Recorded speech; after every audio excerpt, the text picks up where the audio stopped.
ನಮಸ್ಕಾರ ವೀಕ್ಷಕರೇ, ವಾರದ ಅತಿಥಿಯ ಇಂದಿನ ಸಂಚಿಕೆಗೆ ಆತ್ಮೀಯ ಸ್ವಾಗತ. ಪ್ರತಿಯೊಬ್ಬ ವ್ಯಕ್ತಿಯಲ್ಲೂ ಒಂದೊಂದು ಕಲೆ, ಒಂದೊಂದು ವಿಶೇಷತೆ ಅಡಗಿರುತ್ತೆ. ಅಂತಹ ವ್ಯಕ್ತಿಯ ಕಾರ್ಯವಲಯವನ್ನು ವಿಶದವಾಗಿ ಪರಿಚಯಿಸುತ್ತಾ ಬಹುಶಃ ಚರ್ಚೆಗೆ ಅದನ್ನು ಒಡ್ಡಿಕೊಳ್ಳುವಂತೆ ಮಾಡುವಂತಹ ವಿಶೇಷ ಕಾರ್ಯಕ್ರಮ ವಾರದ ಅತಿಥಿ. ಹಾಗಾದರೆ ಇವತ್ತು ನಾವು ಯಾವ ಅಭ್ಯಾಗತರನ್ನ ಪರಿಚಯ ಮಾಡಿಸ್ತಾ ಇದ್ದೀವಿ ದಿನೇಶ್? ಕಲೆಯನ್ನೇ ತಮ್ಮ ಜೀವನವನ್ನಾಗಿ ಮಾಡಿಕೊಂಡು ಕಲೆಯಲ್ಲೇ ತಮ್ಮ ಉಸಿರಾಟವನ್ನು ನಡೆಸ್ತಾ ಕಲೆಗಾಗಿ ತಮ್ಮ ಜೀವವನ್ನೇ ಮುಡುಪಾಗಿಟ್ಟಿರುವಂತಹ ಮಹಾನ್ ಸಾಧಕಿ ಮತ್ತು ಹಿರಿಯ ನಟಿ. ಹಾಗಿದ್ರೆ ನಾವಿವತ್ತು ಒಂದು ವಿಶೇಷವಾದ ಕ್ಷೇತ್ರ ರಂಗಭೂಮಿಯ ಬಗ್ಗೆ ಮಾತನಾಡ್ತಾ ವಾವ್, ಸೂಪರ್. ರಂಗಭೂಮಿ ಅನ್ನುವಂಥದ್ದು ನೈಜವಾದ ಕ್ಷೇತ್ರ. ಹೌದು. ಏನು ಪೊಳ್ಳುಗಳಿಲ್ಲದೆ, ಯಾವುದೇ ಕುಗ್ಗಿಸುವ ಹಿಗ್ಗಿಸುವ ಪ್ರಕ್ರಿಯೆಗಳಿಲ್ಲದೆ ಪ್ರೇಕ್ಷಕನ ಕಣ್ಣಿಗೆ ಸಾದಾ ಎಲ್ಲವನ್ನು ತೋರಿಸುವಂತಹ ಕ್ಷೇತ್ರ. ಈ ಕ್ಷೇತ್ರ ಎಲ್ಲ ಕಲೆಗಳ ಮೇಳೈಸುವಿಕೆಯಿಂದ ಒಂದಾದಂಥ ಕ್ಷೇತ್ರ. ಭರತನ ನಾಟ್ಯಶಾಸ್ತ್ರದಲ್ಲೂ ಇದ್ರ ಬಗ್ಗೆ ಬಹಳ ವಿಶದವಾದ ಚರ್ಚೆ ಇದೆ, ವಿಸ್ತಾರವಿದೆ. ಅಂತಹ ಒಂದು ರಂಗಭೂಮಿಗಾಗಿ ತಮ್ಮನ್ನು ತಾವು ಮುಡಿಪಾಗಿಟ್ಟು ಬಾಲ್ಯದಿಂದ ರಂಗ ಕಲಾವಿದೆಯಾಗಿ ಈಗ ಎಷ್ಟೋ ವರ್ಷಗಳಿಂದ ರಂಗ ಕಲಾವಿದರಿಗೆ, ರಂಗಾಸಕ್ತರಿಗಾಗಿಯೇ ಒಂದು ರಂಗಮಂದಿರವನ್ನು ಸ್ಥಾಪಿಸಿ ಅದನ್ನು ಯಶಸ್ವಿಯಾಗಿ ನಡೆಸ್ಕೊಂಡು ಹೋಗ್ತಿರುವಂತಹ ನಿರ್ವಾಹಕಿಯೊಬ್ಬರ ಪರಿಚಯವನ್ನು, ಅವರ ಕಾರ್ಯಕ್ಷೇತ್ರವನ್ನು ನಾವು ನಿಮಗೆ ಪರಿಚಯ ಮಾಡಿಸ್ತಾ ಇದ್ದೇವೆ. ದಿನೇಶ್, ನಾವು ತುಂಬಾ ಮಾತಾಡ್ತಿದ್ದೀವಿ. ಹೌದು. ಹಾಗಿದ್ರೆ ಒಂದು ಕಿರು ಪರಿಚಯನ ಫಟ್ ಅಂತ ಹೋಗಿ ನೋಡ್ಕೊಂಡು ಬಂದ್ಬಿಡೋಣವಾ? ಖಂಡಿತವಾಗಿ.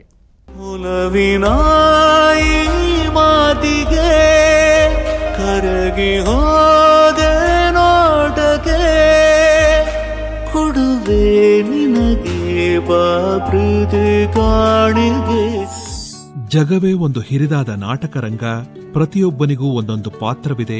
ತಮ್ಮ ಪಾತ್ರಗಳನ್ನ ಸಮಯಾನುಸಾರ ನಿಭಾಯಿಸುವ ನಟರು ಅಂಕದ ಪರದೆ ಸರಿದ ಮೇಲೆ ತಮ್ಮ ಪ್ರದರ್ಶನದ ಬಳಿಕ ಸೂಕ್ತವಾಗಿ ಹಿಂದೆ ಸರಿಯುತ್ತಾರೆ ಎಂಬ ಹಿರಿಯರ ಅನುಭವ ಸೂಕ್ತಿಯೊಂದಿದೆ.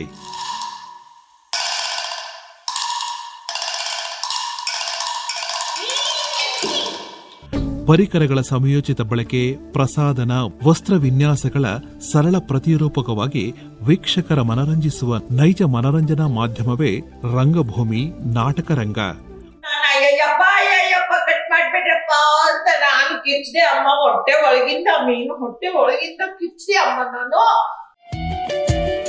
ಮರಾಠಿ ಮೂಲ ಕನ್ನಡ ರಂಗಭೂಮಿಯ ಉದಾತ್ತ ಕಲಾಸೇವೆ ಶಂಕರನ ಒಡಗೂಡಿ ಕರುನಾಡಿಗೆ ಅಡಿಯಿಟ್ಟು ತನ್ನದೇ ಧೀಮಂತ ಪ್ರತಿಭೆಯಿಂದ ಪ್ರಜ್ವಲಿಸಿದ ರಂಗತಾರೆ ಅರುಂಧತಿ ನಾಗ್.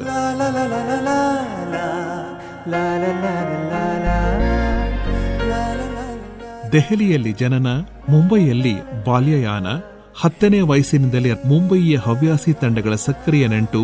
ಮರಾಠಿ, ಗುಜರಾತಿ, ಹಿಂದಿ, ಇಂಗ್ಲಿಷ್, ತಮಿಳು, ಮಲಯಾಳಂ ಮೊದಲಾದ ಭಾಷೆಗಳಲ್ಲಿ ಅಭಿನಯ ಚಾತುರ್ಯ ಪ್ರದರ್ಶಿಸಿರುವ ಅರುಂಧತಿ 1970ರ ಕಾಲದಲ್ಲಿ ತಿಂಗಳೊಂದರಲ್ಲಿ ಅಂದಾಜು 40 ನಾಟಕಗಳಲ್ಲಿ ಅಭಿನಯಿಸುತ್ತಿದ್ದ ಚಟುವಟಿಕೆಯ ಖನಿ.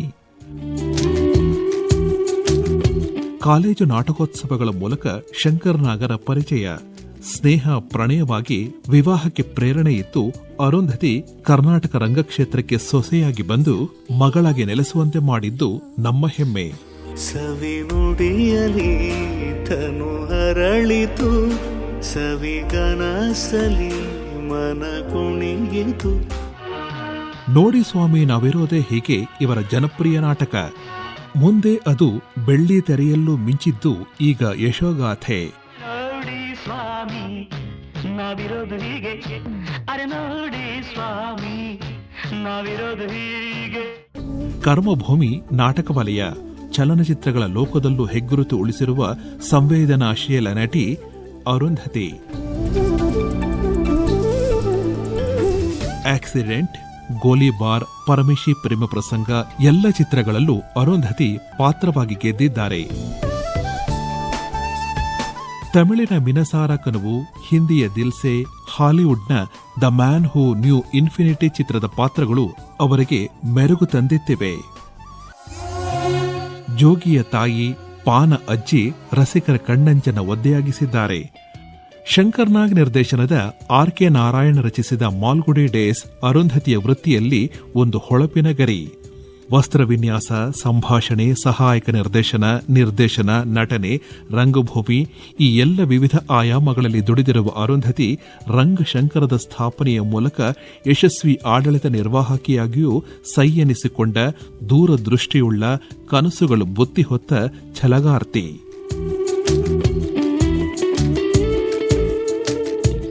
ಕರ್ನಾಟಕ ರಂಗಭೂಮಿಯ ಪರಿಚಾರಿಕೆಯಲ್ಲಿ ರಂಗಶಂಕರ ಒಂದು ಮಹತ್ವದ ಮೈಲಿಗಲ್ಲು. ಉದಯೋನ್ಮುಖ ನಟರ ಪ್ರತಿಭೆಗೆ ಬೆಳಕು ಚೆಲ್ಲುವ ಕಿರಣವಾಗಿ ಎಲ್ಲ ಕಲಾವಿದರ ನೋವು ನಲಿವುಗಳಿಗೆ ಸ್ಪಂದಿಸುತ್ತಿರುವ ರಂಗಶಂಕರ ಅರುಂಧತಿಯವರ ಬಹುದಿನದ ಕನಸನ್ನ ನನಸಾಗಿಸಿದ ರಂಗಮಂಟಪ. 40 ವರ್ಷಗಳ ರಂಗಕಲೆಯ ನಂಟು, ಸಮಯ ಪ್ರಜ್ಞೆ, ಸರಳತೆಯ ಸುಂದರ ಪ್ರತಿರೂಪ, ಮಕ್ಕಳ ಆಲೋಚನಾ ಲಹರಿಗೆ ಜೀವ ಬಿತ್ತುವ ಕಲ್ಪನೆಯ ಚತುರ ಕಲೆಗಾರ್ತಿ ಅರುಂಧತಿ ನಾಗ್. ಪದ್ಮಶ್ರೀ, ಕೇಂದ್ರ ರಾಜ್ಯ ಸರ್ಕಾರಗಳ ಚಲನಚಿತ್ರಗಳ ಪುರಸ್ಕಾರಗಳ ಒಡತಿ, ಹಮ್ಮು ಬಿಮ್ಮಿರದ ಸರಸ್ವತಿಯ ಸೇವಕಿ, ನಾಡಿನ ಹೆಮ್ಮೆಯ ಅರುಂಧತಿ ಈ ವಾರದ ದೂರದರ್ಶನ ಚಂದನ ವಾಹಿನಿಯ ಅಭ್ಯಾಗತರು. ಜೊತೆಯಲಿ ಜೊತೆಯಲಿರುವೆನು ಹೀಗೆ ಎಂದು.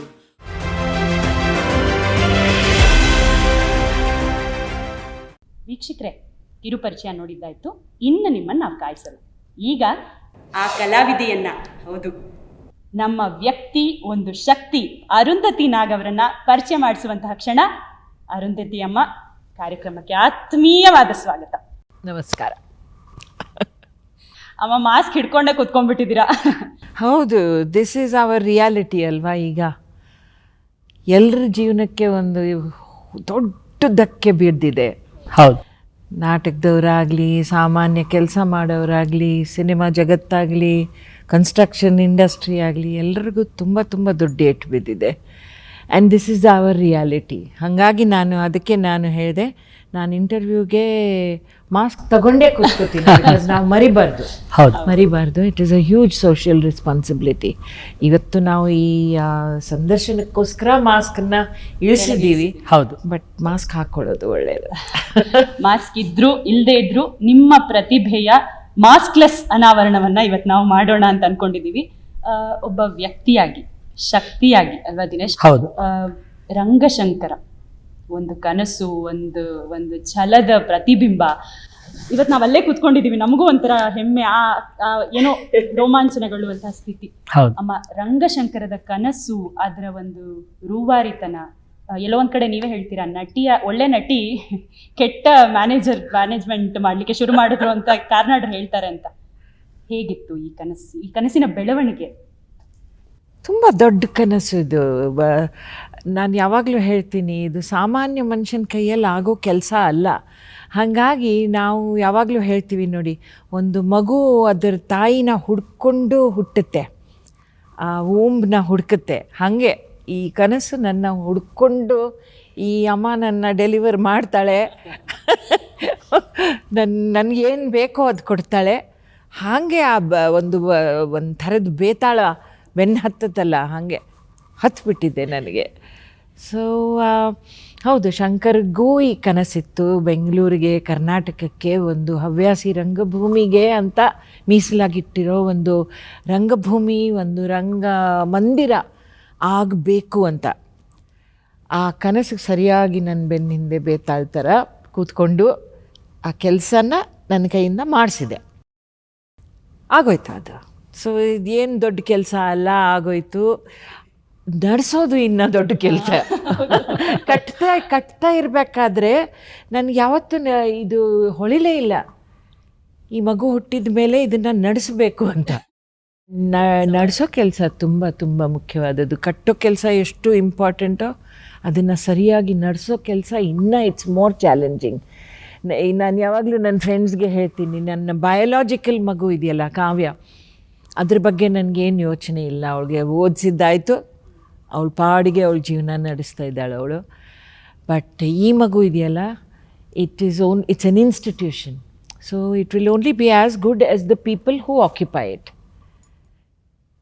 ಕಟ್ಟಡ ಯಾರು ಬೇಕಾದರೂ ಕಟ್ಟಿಬಿಡ್ಬೋದು. ಇಷ್ಟೆಲ್ಲ ಅನುಭವ ಹೇಳಿದ್ರಿ ರಂಗಶಂಕರದ ಬಗ್ಗೆ. ನನಗೆ ಒಂದು ಭಾಳ ಕ್ಯೂರಿಯಾಸಿಟಿ ಇದೆ. ನಿಮ್ಮ ಜೀವನದಲ್ಲಿ ಈ ರಂಗಭೂಮಿಯ ಪಯಣ ಹೇಗೆ ಪ್ರಾರಂಭ ಆಯಿತು? ಅಯ್ಯೋ, ಎಲ್ಲರ ಜೀವನದಲ್ಲಿ ಹೇಗೆ ಪ್ರಾರಂಭ ಆಗುತ್ತೆ. ಒಂದು ಮಿರರಲ್ಲಿ ಕನ್ನಡಿಲಿ ನಾವು ಚಿಕ್ಕ ಮಕ್ಕಳಿರುವಾಗ ನಮ್ಮನ್ನೇ ನೋಡ್ತೀವಿ, ತಾಯಿ ಇಲ್ಲಿ ಹೂ ಕಟ್ಟಿರ್ತಾರೆ, ನಾನು ಚೆನ್ನಾಗಿ ಕಾಣ್ತೀನಿ ಅಂತ ಒಂದು ಇಂಪ್ರೆಷನ್ ಮಗುನಲ್ಲಿ ಡೆವಲಪ್ ಆಗುತ್ತೆ. ಅಲ್ಲಿಂದ ಶುರು ಆಗೋದು ಥಿಯೇಟ್ರಿಕಲ್ಸ್. ಸುಳ್ಳು ಹೇಳೋದು, ಸಣ್ಣ ಪುಟ್ಟ ಸುಳ್ಳು ಹೇಳೋದು, ನಾನು ಮಾಡೇ ಇಲ್ಲ ಅಂತ, ನಾನು ಮಾಡಿದ್ದೀನಿ ಅಂತ, ಅಥವಾ ನನಗೆ ಆ ಬಟ್ಟೆ ಹಾಕು ಅಂತ. Those are all the building of ಪ್ರತಿಯೊಬ್ಬ ಮನುಷ್ಯನಲ್ಲಿ ಈ ಆ್ಯಕ್ಟಿಂಗ್ ಮಾಡಬೇಕು ಅಂತ ಪ್ರತಿಯೊಬ್ಬರು ಆ್ಯಕ್ಟಿಂಗ್ ಮಾಡ್ತಾರೆ. ನಾವು ಆ್ಯಕ್ಟರ್ಸು ಹಣ ತಗೋತೀವಿ ಅದಕ್ಕೋಸ್ಕರ, ಅಥವಾ ಟಿಕೆಟ್ ಮಾರ್ತೀವಿ, ಒಂದು ಶೋ ಮಾಡ್ತೀವಿ. ಬಟ್ ನನ್ನ ಪ್ರಕಾರ ಪ್ರತಿಯೊಬ್ಬ ಮನುಷ್ಯ ನಿದ್ದೆಯಿಂದ ಎದ್ದ ಮೇಲೆ, ಬಾತ್ರೂಮ್ ಕೆಲಸಗಳು ಮುಗಿಸಿದ ಮೇಲೆ, ಬಟ್ಟೆ ಹಾಕ್ಕೊಂಡು ಮನೆಯಿಂದ ಆಚೆ ಕಾಲಿಡ್ತಾನಲ್ಲ, ಅವನು ಬೇರೆ ಮುಖೋಟ ಹಾಕ್ಕೊಂಡಿರ್ತಾನೆ. ಹೌದು, ಅವನ ವ್ಯಕ್ತಿತ್ವನ ಅವನ್ನೇ ಕಟ್ಕೊಂಡಿರ್ತಾನೆ. ನಾನು ಇಂಥ ಮನುಷ್ಯ, ಆ ಮನುಷ್ಯನ ರೋಲ್ನ ಅವನು ನಿಭಾಯಿಸ್ಕೊಂಡು ಮತ್ತೆ ರಾತ್ರಿ ಮನೆಗೆ ಬಂದು ಹಬ್ಬ ಹುಷ್ ಅಂತ ದಿಂಬು ಮೇಲೆ ತಲೆ ಇಟ್ಟು ಮೇಲೆ ಬಿಡೋದು character. So I think really acting ಇದು ಪ್ರತಿಯೊಬ್ಬರಲ್ಲಿ ಇರುತ್ತೆ. ಹೌದು. ಕೆಲವರು ನಾವು ರಂಗಭೂಮಿ ಕಡೆ ಹೋಗ್ತೀವಿ, ಕೆಲವರು ಸಿನಿಮಾ ಕಡೆ ಹೋಗ್ತಾರೆ. ನನಗೆ ನೆನಪಿದೆ, ನಮ್ಮ ಗೌರ್ಮೆಂಟ್ ಕಾಲೋನಿ, ನಮ್ಮ ತಂದೆ ಗೌರ್ಮೆಂಟಲ್ಲಿ ಕೆಲಸ ಮಾಡ್ತಾಯಿದ್ರು ಡೆಲ್ಲಿನಲ್ಲಿ. ಸೊ ನಮ್ಮ ಕಾಲೋನಿನಲ್ಲಿ ಪ್ರತಿ ವರ್ಷ ಒಂದು ಈ ಮೇಳ ಆಗ್ತಾಯಿತ್ತು. ನಮ್ಮ ತಾಯಿ ಸಾಂಬಾರು ಮಾಡಿ ಕಳಿಸೋರು, ಇಡ್ಲಿ ಮಾರೋರು, ಮತ್ತು ನಾವು ಮಕ್ಕಳೆಲ್ಲ ಗ್ರೂಪ್ ಡ್ಯಾನ್ಸಲ್ಲಿ ಭಾಗವಹಿಸ್ತಾ ಇದ್ವಿ. ಆವಾಗ ನನಗೆ ಹುಡುಗನ ರೋಲ್ ಕೊಡ್ತಾಯಿದ್ರು, ಯಾಕಂದರೆ ನಾನು ಎತ್ತರ ಇದ್ದೆ. ನನಗೆ ಹುಡುಗನ ರೋಲ್ ಬೇಕಾಗಿರಲಿಲ್ಲ. ಮೀಸೆ ಹಾಕ್ತಾರೆ ಹುಡುಗಿಯರಿಗೆ, they don't want to be boys. But the fact that ಅದು ಮಾಡಲೇಬೇಕಾಗಿತ್ತು. ಭಾಗವಹಿಸಬೇಕು ಅಂದರೆ ನಿನಗೆ ಹುಡುಗನ ಪಾರ್ಟ್ ಮಾತ್ರ ಸಿಗುತ್ತೆ. ಸೊ ಅಲ್ಲಿಂದ first, that was my first experience. And ನಮ್ಮ ಮನೆ ಹಿತ್ತಲಲ್ಲಿ ಪ್ರತಿ ವರ್ಷ ಇದು ರಾಮಲೀಲಾ ಆಗ್ತಾಯಿತ್ತು. ರಾಮಲೀಲಾನಲ್ಲಿ ಸರ್ದಾರ್ಜಿ ಸೀತೆ ಪಾತ್ರ ಮಾಡೋನು. ಯಾಕೆ ಸರ್ದಾರ್ಜಿ ಮಾಡ್ತಾಯಿದ್ರು ಅಂದರೆ, ಸರ್ದಾರ್ಜಿಗೆ ಕೂದಲು ಉದ್ದ. ಆಗಿನ ಕಾಲದಲ್ಲಿ wigs were not so easily available. So Sardarji ಉದ್ದ ಕೂದಲು ಬಿಟ್ಕೊಂಡು ಹಿಂಗೆ ಬಟ್ಟೆ ಹಿಂಗೆ ಸೆರಗಿ ಹಿಂಗೆ ಇಟ್ಕೊಂಡು ಗಂಡಸ್ ಧ್ವನಿನಲ್ಲೇ ಅವನು ರಾಮ ರಾಮ ಅಂತ ಹೋಗ್ತಾ ಇದ್ದ. But we believed it. That was the suspension of disbelief that theatre is based on. So I think these two incidents were very, very important in my life. ಪ್ರತಿ ವರ್ಷ we would wait, ರಾಮಲೀಲಾ ಯಾವಾಗ ಬರುತ್ತೋ, ಮತ್ತೆ ಸರ್ದಾರ್ಜಿ ಯಾವಾಗ ಹಾಡ್ತಾನೋ ಅಂತ. And ನಮ್ಮ ತಾಯಿ ಮಹಾರಾಷ್ಟ್ರ ಕಡೆಯವರು, ಅಂದರೆ ನಮ್ಮ ತಂದೆ ಇಲ್ಲಿ ಕೋಲಾರ ಚಿಂತಾಮಣಿಯಲ್ಲಿ ಹುಟ್ಟಿರೋರು, ತಾಯಿ ಮಹಾರಾಷ್ಟ್ರ ಕಡೆಯವರು. ಹಾಗಾಗಿ ನಾವು ಡೆಲ್ಲಿಯಿಂದ ಬಾಂಬೆಗೆ ಹೋದ್ಮೇಲೆ ಪ್ರತಿ ತಿಂಗಳು ಒಂದು ಮರಾಠಿ ನಾಟಕ ನೋಡೋ ಒಂದು ಡಿಸಿಪ್ಲಿನ್ ನಮ್ಮ ತಾಯಿ ಹಾಕ್ಬಿಟ್ಟಿದ್ರು. ಟಿಕೆಟ್ ಕೊಂಡ್ಕೊಂಡು. ಆ್ಯಂಡ್ ಒಳ್ಳೊಳ್ಳೆ ನಾಟಕಗಳಾಗ್ತಾಯಿದ್ವು ಆವಾಗ. 1967-68 ನಾವು ಡೆಲ್ಲಿಯಿಂದ ಬಾಂಬೆಗೆ ಹೋಗಿದ್ದು. ಆ ಪ್ರೊಫೆಷ್ನಲ್ ಕ್ವಾಲಿಟಿ ಮರಾಠಿ ನಾಟಕಗಳು ನೋಡಿ ಒಂದು ಬೆಂಚ್ ಮಾರ್ಕಿಂಗ್ ಆಯ್ತಲ್ಲ, ಅದು ಐ ಥಿಂಕ್ ತುಂಬ ಮುಖ್ಯವಾದದ್ದು. ಮತ್ತು ಶಾಲೆಯಲ್ಲಿ ಇರುವಾಗ ಎಲುಕ್ಯೂಷನ್ ಕಾಂಪಿಟಿಷನ್ ಮಾಡೋದು, ಆ್ಯನ್ಯುವಲ್ ಡೇ ಫಂಕ್ಷನ್ನಲ್ಲಿ ಭಾಗವಹಿಸೋದು. ಸೊ ಎಲ್ಲ ಮಕ್ಕಳು ಹೆಂಗೆ ಮಾಡ್ತಾರೋ ಅದೇ ದಾರಿಲಿ ನಾನು I kept on climbing the steps. Shankar ಹಾಗೆ, ಅವನು ಕೂಡ ಅವ್ನು ಸ್ಕೂಲಲ್ಲಿದ್ದಾಗ ಆ್ಯನ್ಯುವಲ್ ಡೇ ಫಂಕ್ಷನ್ನಲ್ಲಿ ರೋಲ್ಸ್ ಮಾಡಿಕೊಂಡು elocution competition, one act play, mono acting competition ಮಾಡಿ ಕಡೆಗೆ ನಾವು ಬಂದಿದ್ದು ಹವ್ಯಾಸಿ ರಂಗಭೂಮಿ ಕಡೆ ಫುಲ್ ಲೆಂಗ್ತ್ ಥಿಯೇಟರ್ ಮಾಡಿ. ನಿಮ್ಮ ವೃತ್ತಿ ರಂಗಭೂಮಿಯೇ ಆಗಿ ಹೋಗಿದೆ. ನನ್ನ ಪ್ರಕಾರ ನಾನು I think I am one of the most fortunate theatre people in the country or even in the world ಅಂತೀನಿ. ಥಿಯೇಟರ್ ಕಟ್ಟೋ ಕನಸು ತುಂಬ ಜನ ನೋಡ್ತಾರೆ.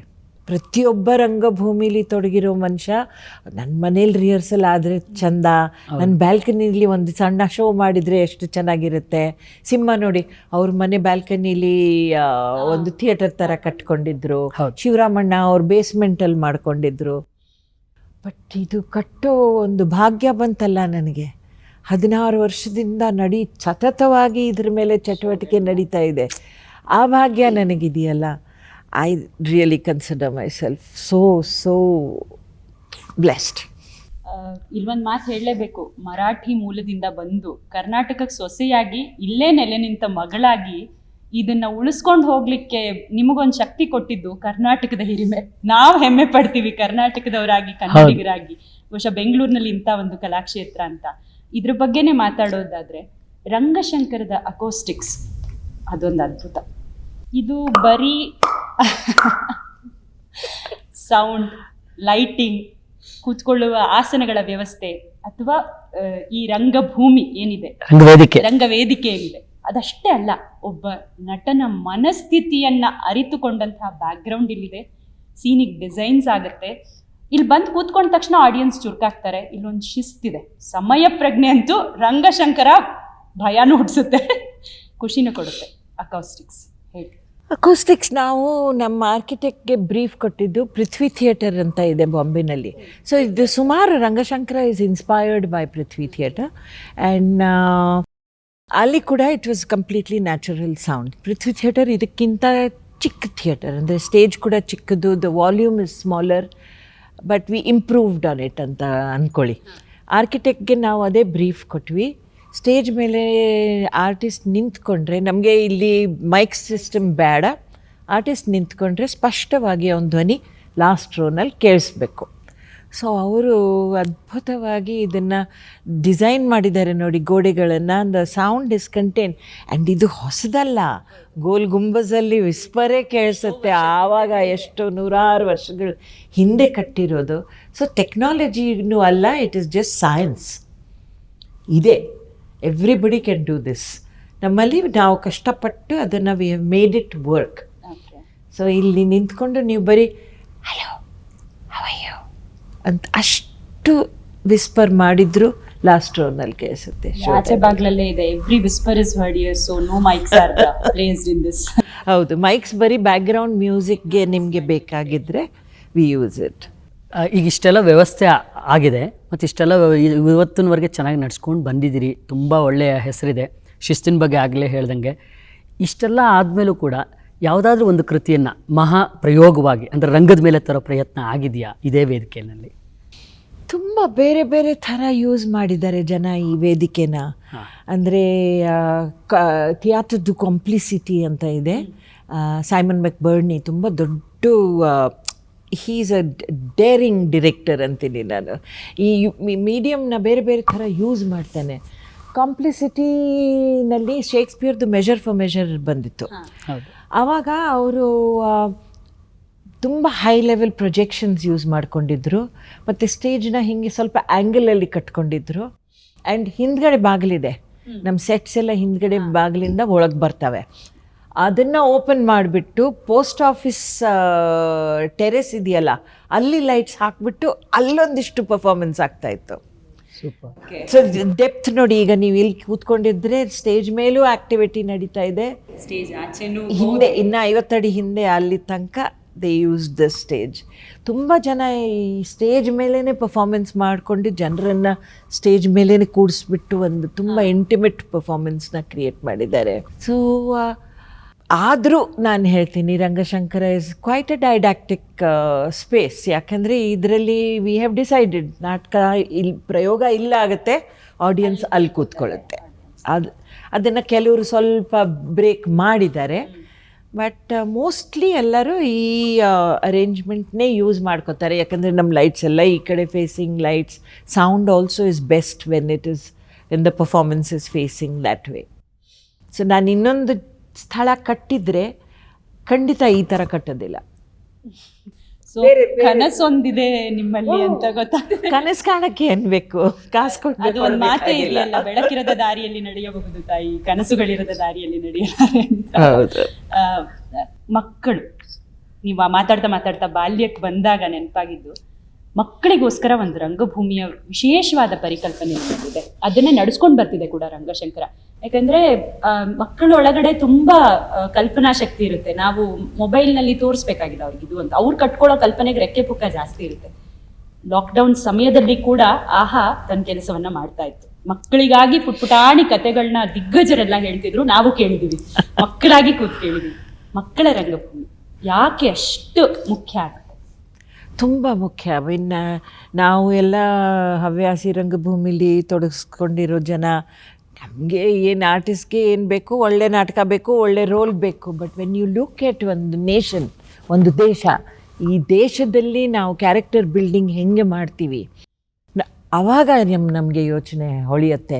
ನಮ್ಮ ಮಕ್ಕಳಿಗಾಗಿ ನಾವು ಎಂಥ ಎಂಟರ್ಟೈನ್ಮೆಂಟ್ ಕ್ರಿಯೇಟ್ ಮಾಡ್ತಾ ಇದ್ದೀವಿ, ಎಂಥ ಒಂದು ರಂಗಭೂಮಿನ ಸೃಷ್ಟಿಸ್ತಾ ಇದ್ದೀವಿ, ಅವ್ರಿಗಾಗಿ ಎಂಥ ಕಥೆಗಳನ್ನು ಕಟ್ತಾ ಇದ್ದೀವಿ. ಬರೀ ರಾಮಾಯಣ ಮಹಾಭಾರತ ಇಲ್ಲದೆ ಅದೇ ರಾಮಾಯಣನ ಇನ್ನೊಂದು ಕಣ್ಣಿಂದ ನೋಡೋ ಒಂದು ಶಕ್ತಿ ನಾವು ಮಕ್ಕಳಿಗೆ ಕೊಡ್ತಾ ಇದ್ದೀವ. ಯಾವುದಾದ್ರೂ ಒಂದು ವಿಚಾರಕ್ಕೆ ಎದುರು ನಿಂತು ಪ್ರಶ್ನೆ ಕೇಳುವಂಥ ಒಂದು ಚಾತುರ್ಯ ನಾವು ನಮ್ಮ ಮಕ್ಕಳಲ್ಲಿ ಆರ್ ವಿ ಇನ್ಸ್ಟಿಲಿಂಗ್ ಇಟ್ ಅಂಥ ಯೋಚನೆಗಳು ಬರುತ್ತವೆ. When you think of nation and character building, ಇವತ್ತು ನಮ್ಮ ದೇಶದಲ್ಲಿ character building is extremely important. ಯಾಕಂದರೆ ನಾವೇ ಎಲ್ಲರೂ ನೋಡ್ತಾ ಇದ್ದೀವಿ, ಪ್ರತಿಯೊಂದು ಕಡೆ ಬರೀ ದುಡ್ಡಲ್ಲಿ ನಾವು ಮನುಷ್ಯನ ಬೆಲೆನ ಎಣಿಸ್ತೀವಿ. ಪ್ರತಿಯೊಂದನ್ನು ನಿನ್ನ ಹತ್ರ ಕಾಸು ಎಷ್ಟಿದೆ, ನೀನು ಹಾಕ್ಕೊಂಡಿರೋ ಬಟ್ಟೆಗೆ ಬೆಲೆ ಎಷ್ಟು, ನೀನು ಎಷ್ಟು ವಜ್ರ ಹಾಕ್ಕೊಂಡಿದೀಯಾ, ನಿನ್ನ ಮನೆ ಎಷ್ಟು ದೊಡ್ಡದು, ಎಷ್ಟೆಷ್ಟು ಗಾಡಿ ಇಟ್ಕೊಂಡಿದೀಯಾ, ಅಷ್ಟೇ. There is very little value for ಒಳಗೆ ಎಷ್ಟು ಶಕ್ತಿ ಇದೆ ಈ ಮನುಷ್ಯನಲ್ಲಿ to stand all the problems of life with grace, without cheating. ಇನ್ನೊಬ್ಬರ ಹೆಗಲ ಮೇಲೆ ನಿಂತ್ಕೊಂಡು ಅವನ ಮನೇಲೇ ಬೆಳೀತಾ ಇರೋ ಹಣ್ಣು ಕಿತ್ಕೊಳ್ಳೋ ಅಂಥ ಬುದ್ಧಿ ನಾವು ನಮ್ಮ ಮಕ್ಕಳಿಗೆ ಹೇಳ್ಕೊಡ್ಬೇಕೆ? ಸೊ ನಾವು ಅವ್ರಿಗೆ ಎಂಥ ಎಂಟರ್ಟೈನ್ಮೆಂಟ್ ತೋರಿಸ್ತೀವಿ ಅದು ತುಂಬ ಮುಖ್ಯ ಆಗುತ್ತೆ. ಅದು ರಂಗಶಂಕರ ಕಟ್ಟಿದ ಮೇಲೆ ಬಂದಂಥ ಒಂದು ದೊಡ್ಡ ಅರಿವು ನನಗೆ. ಕಟ್ಟಿಬಿಟ್ಟಿದ್ದೀವಿ, ನಾಟಕ ದೊಡ್ಡವ್ರಿಗೆ ತೋರಿಸ್ತಾ ಇದ್ದೀವಿ. ಮುಂದಿನ ಪೀಳಿಗೆ ಆಡಿಯನ್ಸ್ ಯಾರು, ಎಂಥ ವ್ಯಾಲ್ಯೂಸ್ ಇಟ್ಕೊಂಡಿರೋ ಮಕ್ಕಳು ಬರ್ತಾರೆ ನಮ್ಮ ನಾಟಕಗಳನ್ನು ನೋಡೋಕ್ಕೆ. ನಾವು ಎಂಥ ವಸ್ತು ಅವ್ರಿಗೆ ತೋರಿಸ್ಬೇಕು, ಅದು ಹೊಡಿತು ನನಗೆ ಹಿಂಗೆ ಬಿಟ್ವೀನ್ ದಿ ಐಸ್. ಆ್ಯಂಡ್ ಜರ್ಮನಿಗೆ ಹೋಗಿದ್ದು ನಾನು. I was lucky. ಆವಾಗ ಜರ್ಮನಿನಲ್ಲಿ I was able to see ಹೆಂಗೆ ಅವರು ದೇಶನ ಕಟ್ಟಿದ್ರು. ಓಕೆ, ಹಿಟ್ಲರ್ ಹಿಂದೆ ಹೋಗಿದ್ದು ಒಂದು ದೇಶ, ಇದು ತಪ್ಪು. ಆ ತಪ್ಪಿಗೆ ತುಂಬ ದೊಡ್ಡ ಶಿಕ್ಷೆ ಸಿಕ್ಕಿದೆ ಅವ್ರಿಗೆ, ಒಂದು ಜನರೇಷನ್ಗೆ ತುಂಬ ದೊಡ್ಡ ಶಿಕ್ಷೆ ಸಿಕ್ಕಿದೆ. And they have done. ಇವತ್ತು ನೋಡಿ, ಆರ್ಟಿಸ್ಟ್ಗೆ they are the largest amount of money that as a nation they are spending on art. Germany ಆರ್ಟ್ನ ಹಿಟ್ಲರ್ ಹೆಂಗೆ ಯೂಸ್ ಮಾಡಿಕೊಂಡ್ನೋ to brain wash one generation of people, right from children to the top, Germany used it to give strength of character to its people. ನಾಟಕದ ವಸ್ತು, ಮಕ್ಕಳಿಗೆ ಎಂಥ ನಾಟಕಗಳನ್ನು ತೋರಿಸ್ತೀವಿ, ಯಾವ ಥರದ್ದು ಮ್ಯೂಸಿಕ್ ಕೇಳ್ತಾರೆ ಆ ಮಕ್ಕಳು, ಯಾವ ಥರದ್ದು ವಿಜುವಲ್ ಆರ್ಟ್ ನೋಡ್ತಾರೆ, ಇದ್ರ ಬಗ್ಗೆ ತುಂಬ ತುಂಬ ಯೋಚನೆ ಮಾಡಿ they've done lot of research. ಒಂದು ಹ್ಯೂಮನ್ ಬ್ರೈನ್, ಅದು 4 ತಿಂಗಳದ ಮಗು ಯಾವ ಥರ ರಿಸೀವ್ ಮಾಡ್ಕೊಳ್ಳುತ್ತೆ, 1 ವರ್ಷದ ಮಗು ಯಾವ ಥರ ರಿಸೀವ್ ಮಾಡ್ಕೊಳ್ಳುತ್ತೆ. ಸೊ ನೀವು ಸಾವು ಅಂತ ಒಂದು ವಿಷಯ ತಗೊಳ್ಳಿ, ಅದ್ರ ಬಗ್ಗೆ ನೀವು 1 ವರ್ಷದ ಮಗುಗೆ ಹೇಗೆ ಹೇಳ್ತೀರಾ? ಒಂದು ಮನುಷ್ಯ ಇಲ್ಲಿ ಪ್ರಸ್ತುತ ಇಲ್ಲ, ಆಬ್ಸೆನ್ಸ್ ಬಗ್ಗೆ ಮಾತಾಡ್ತೀರಾ. ಅದೇ ಮಗು ಈ 2 ವರ್ಷದ ಮಗು ಆದ ನಂತರ ನೀವು ಸಾವು ಬಗ್ಗೆ ಹೇಗೆ ಮಾತಾಡ್ತೀರಾ? 3 ವರ್ಷ ಆದಮೇಲೆ. It's what you tell me, you don't tell a 3-year-old child. ಆ ವೈಲೆನ್ಸ್ನ ನೀವು ಖಂಡಿತ ಕಂಟ್ರೋಲ್ ಮಾಡ್ಕೋಬೇಕು, ಶಬ್ದಗಳಲ್ಲಿ ಆಗಲಿ ಅಥವಾ ವಿಜುವಲೈಸೇಷನ್ನಲ್ಲಾಗಲಿ. ಸೊ ಅದ್ರ ಬಗ್ಗೆ ತುಂಬ ಯೋಚನೆ ಮಾಡಿ ನಾವೀಗ ಕಳೆದು 8-10 ವರ್ಷದಿಂದ ಮಕ್ಕಳಿಗಾಗಿ ಸ್ಪೆಷಲಾಗಿ ನಾಟಕಗಳನ್ನು ಬರೆಸ್ಕೊಂಡು ಅಥವಾ ಅಡ್ಯಾಪ್ಟ್ ಮಾಡಿಕೊಂಡು we are creating those shows. And ದೊಡ್ಡವ್ರು ಮಾಡ್ತಾರೆ, ಮಕ್ಕಳು ಎಂಜಾಯ್ ಮಾಡಬೇಕು ಲೈಫ್ನ. ಸೊ ಈ ಚಿಕ್ಕ ಮಕ್ಕಳಿಗೆ ಹೋಗಿ ಟೆಲಿವಿಷನ್ನಲ್ಲಿ ಮಾಡ್ತಾ ಇದ್ದಾರಲ್ಲ, ಈ ಮಕ್ಕಳು ಡ್ಯಾನ್ಸ್ ಮಾಡ್ತಾರೆ, ದೊಡ್ಡವ್ರ ಥರ ಆ್ಯಕ್ಟಿಂಗ್ ಮಾಡ್ತಾರೆ, ಬೇಕಾಗಿಲ್ಲ ಅದು. ಅವ್ರ ಚೈಲ್ಡ್ಹುಡ್ನ ಎಂಜಾಯ್ ಮಾಡ್ಕೋಬೇಕು, ಅವ್ರ ಇನ್ನೊಸೆನ್ಸ್ನ ನಾವು ಸೆಲೆಬ್ರೇಟ್ ಮಾಡ್ಕೋಬೇಕು. ಸೊ ಎಲ್ಲೋ ತಪ್ಪಾಗ್ತಾ ಇದೆ in the commercialisation of art, ಎಲ್ಲೋ ತಪ್ಪಾಗ್ತಾ ಇದೆ. ಮಕ್ಕಳನ್ನ don't use them for TRP ratings, don't use them for selling your biscuits and your chocolates which are spoiling their life. Don't use them for selling junk food. ತುಂಬ ದೊಡ್ಡ ಕಾರ್ಯ ನಡೀತಾ ಇದೆ ಇಲ್ಲಿ, ದೇಶ ಕಟ್ಟೋ ಕಾರ್ಯ ನಡೀತಾ ಇದೆ, ಜಗತ್ತನ್ನು ಕಟ್ಟೋ ಕಾರ್ಯ ನಡೀತಾ ಇದೆ. ಸೊ ಮಕ್ಕಳು don't use them as A laboratory animal. ಇಷ್ಟು ಹೇಳಿದ್ಮೇಲೆ ಈಗ ನಿಮಗೆ ಗೊತ್ತು ತುಂಬ ತುಂಬ ಸೀರಿಯಸ್ ವಿಷಯ ಇದು. ಮಕ್ಕಳ ನಾಟಕ ಅಂದರೆ 4 ಜನ ಸೇರಿ ಬಫೂನ್ ಥರ ಬಟ್ಟೆ ಹಾಕ್ಕೊಂಡು ಅವ್ರ ಮುಂದೆ ಏನೇನೋ ಮಾಡೋದು ಇಸ್ ನಾಟ್ ಮಕ್ಕಳು ಎಂಟರ್ಟೈನ್ಮೆಂಟ್. ಅವ್ರಿಗೆ ನಮಗಿಂತ ಚೆನ್ನಾಗಿ ಕಣ್ಣು ಕಾಣುತ್ತೆ, ಬಟ್ ಅವ್ರಿಗಾಗಿ ನಾವು ಕ್ರಿಯೇಟ್ ಮಾಡೋದು ಅಂತ ದೊಡ್ಡ ದೊಡ್ಡ ಹೂವು, ದೊಡ್ಡ ದೊಡ್ಡ ಕಲರ್ ಬೆಟ್ಟ.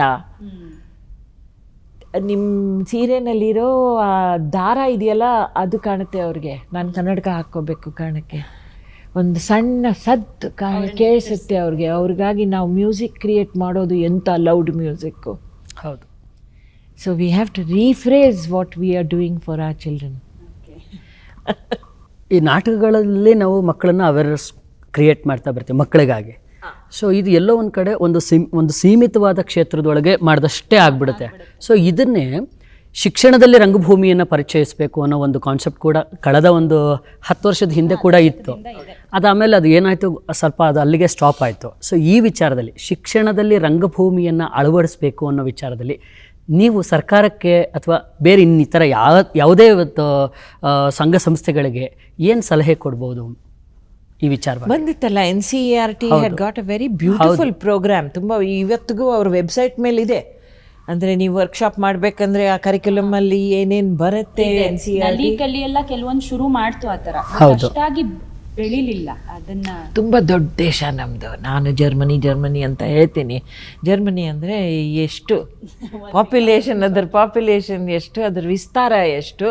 So they can make change happen. Singapore ಇಷ್ಟು ಪುಟಾಣಿ ಅದು ದೇಶ ಅಂತೆ. So they can do it. ನಮ್ಮದು ಎಷ್ಟು ಪಾಪ್ಯುಲೇಷನ್, ಎಷ್ಟು ಬೇರೆ ಬೇರೆ ಥರ ಜನಾಂಗ, ಭಾಷೆಗಳು. So the dynamics of implementing something as important as this is very difficult. Political will ಬೇಕೇ ಬೇಕು. ಮೆಕಾಲೆ ಬಿಟ್ಟು ಹೋಗಿರೋ ಒಂದು ಎಡ್ಯುಕೇಷನಲ್ ಸಿಸ್ಟಮ್ನ ಚೇಂಜ್ ಮಾಡೋದೇ ಒಂದು ದೊಡ್ಡ ವಿಷಯ. ಅದನ್ನು ಹೇಗೆ ಚೇಂಜ್ ಮಾಡ್ತಾರೆ, ಎಷ್ಟರ ಮಟ್ಟಿಗೆ ಅದು ನ್ಯೂಟ್ರಲ್ ಇರುತ್ತೆ, without becoming religious, without pandering to remain secular is a very big challenge. To not become the poster for a particular religion or a particular majority or minority, either way. So education becomes an extremely critical part of this exercise of making a democracy work, of a nation work. So ತುಂಬ ಕಷ್ಟದ ಕೆಲಸ ಇದು. ನಮ್ಮಲ್ಲಿ ಒಂದು national school of drama ಇದೆ. ಇಷ್ಟು ದೊಡ್ಡ ದೇಶ ಇದು. ಈಗ NSD ಶಿವಮೊಗ್ಗದಲ್ಲಿ ಬಂದಿದೆ, ಬೆಂಗಳೂರಲ್ಲಿದೆ. ಸಾಲದು. So theatre as a formal subject ಅದು ಹೇಳ್ಕೊಡೋರು ಬೇಕೇ. ಆದರೂ ಕರ್ನಾಟಕದಲ್ಲಿ ನಮ್ಮ ಹತ್ರ ನೀನಾಸಂ ಅಂತ ಒಂದು ಸಂಸ್ಥೆ ಇರೋದರಿಂದ ನಮ್ಮಲ್ಲಿ ಕಳೆದ 30 ವರ್ಷದಿಂದ ಅಥವಾ 35 ವರ್ಷದಿಂದ ಎಷ್ಟೋ ಟ್ರೈನ್ಡ್ ಪೀಪಲ್ ಇದ್ದಾರೆ. ಹೌದು. ಹಾಗಾಗಿ ಇನ್ಫಾರ್ಮ್ಡ್ ಟ್ರೈನಿಂಗ್ ಆದರೂ ಆಗ್ತಾ ಇದೆ ಕರ್ನಾಟಕದಲ್ಲಿ. ಬೇರೆ ಪ್ರದೇಶಗಳಲ್ಲಿ, ಬೇರೆ ಪ್ರಾಂತಗಳಲ್ಲಿ ಇಲ್ಲ. ಸೊ ಇದು ದೊಡ್ಡ ಕೆಲಸ ಇದು. ಆ್ಯಕ್ಚುಲಿ ನನ್ನ ಹತ್ರ ಉತ್ತರ ಇಲ್ಲ. ನಾವು ನಮ್ಮ ಕನಸನ್ನು ಒಂದು ಮಟ್ಟಿಗೆ ಕರ್ಕೊಂಡು ಬಂದಿದ್ದೀವಿ. ಆ್ಯಂಡ್ ಕರ್ನಾಟಕದಲ್ಲಿ ಕನಸು ಕಾಣೋರು, ಅದನ್ನು ಇಂಪ್ಲಿಮೆಂಟ್ ಮಾಡೋ ಜನನೂ ಇದ್ದಾರೆ, ನಾವೆಲ್ಲ ನೋಡಿದ್ದೀವಿ. ಸೊ ಹೌದು. ಅಮ್ಮ, ವೃತ್ತಿರಂಗಭೂಮಿ ನೀವು ಹೇಳ್ದಂಗೆ ನೀನಾಸಂ ಬಂದಾಗ ನೆನಪಾದ ಪ್ರಶ್ನೆ, ಬಹುಶಃ ಪ್ರಪಂಚದಾದ್ಯಂತ ರಂಗಭೂಮಿಯನ್ನೇ ವೃತ್ತಿಯಾಗಿಸ್ಕೊಂಡು ಬದುಕ್ತಿರುವವರ ಸಂಖ್ಯೆ ತುಂಬ ಇದೆ. ಆದರೆ ಭಾರತಕ್ಕೆ ಬಂದರೆ ಹೊಟ್ಟೆಪಾಡಿಗೊಂದು ಹವ್ಯಾಸಿಯಾಗಿ ಬಹುಶಃ ಒಳಗೂಡಿಸಿಕೊಂಡಂತಹ ಒಂದು ಕಲೆ ರಂಗಭೂಮಿ. ಯಾಕೆ ವೃತ್ತಿರಂಗಭೂಮಿ ಅಷ್ಟಾಗಿ ಇಲ್ಲಿ ಬೇರನ್ನ? ಇದು ಸತ್ಯ ಅಲ್ಲ. ಯಾಕಂದರೆ ಈ ರಂಗಶಂಕರ ಅಂತ ಒಂದು ಸಂಸ್ಥೆ ತಗೊಳ್ಳಿ ಅಥವಾ ಇನ್ಸ್ಟಿಟ್ಯೂಷನ್, ನಾವು ಇಲ್ಲಿ ಆಗ್ತಾ ಇರೋ ಚಟುವಟಿಕೆ ಇದು ತುಂಬ it's very urban India. Urban ಇಂಡಿಯಾನಲ್ಲೇ 2 ಭಾಗ ಇದೆ. ಒಂದು ಕರ್ನಾಟಕ ತಗೊಳ್ಳಿ, ಬೆಂಗಳೂರು ತಗೊಳ್ಳಿ, ಕನ್ನಡ ಮಾತಾಡೋ ಜನ ಇದ್ದಾರೆ, ಬೇರೆ ಭಾಷೆಗಳು ಮಾತಾಡೋ ಜನ ಇದ್ದಾರೆ. ಸೊ ನಮ್ಮ ರಂಗಶಂಕರದಲ್ಲಿ 70% ಕನ್ನಡ ನಾಟಕಗಳಾಗ್ತವೆ. ಯಾಕಂದರೆ ನಮ್ಮ ಹಠ ಅದು. ಆ್ಯಂಡ್ 30% ಬೇರೆ ಭಾಷೆಗಳು. ಒಂದು ಸತ್ಯ ಅಂದರೆ ಕನ್ನಡತಿಯ ರಂಗಭೂಮಿನಲ್ಲಿ ತುಂಬ ವೈಟಾಲಿಟಿ ಇದೆ ಟು ಸಸ್ಟೈನ್ 70% ಪ್ರೋಗ್ರಾಮಿಂಗ್. ಅಷ್ಟು ವೈಟಾಲಿಟಿ ಇದೆ. ಇಂಗ್ಲೀಷು, ಹಿಂದಿ ಎಲ್ಲೋ 3 ತಿಂಗಳಿಗೂ ಒಮ್ಮೆ ಒಂದು ನಾಟಕ ಮಾಡ್ತಾರೆ. They don't have the capacity. But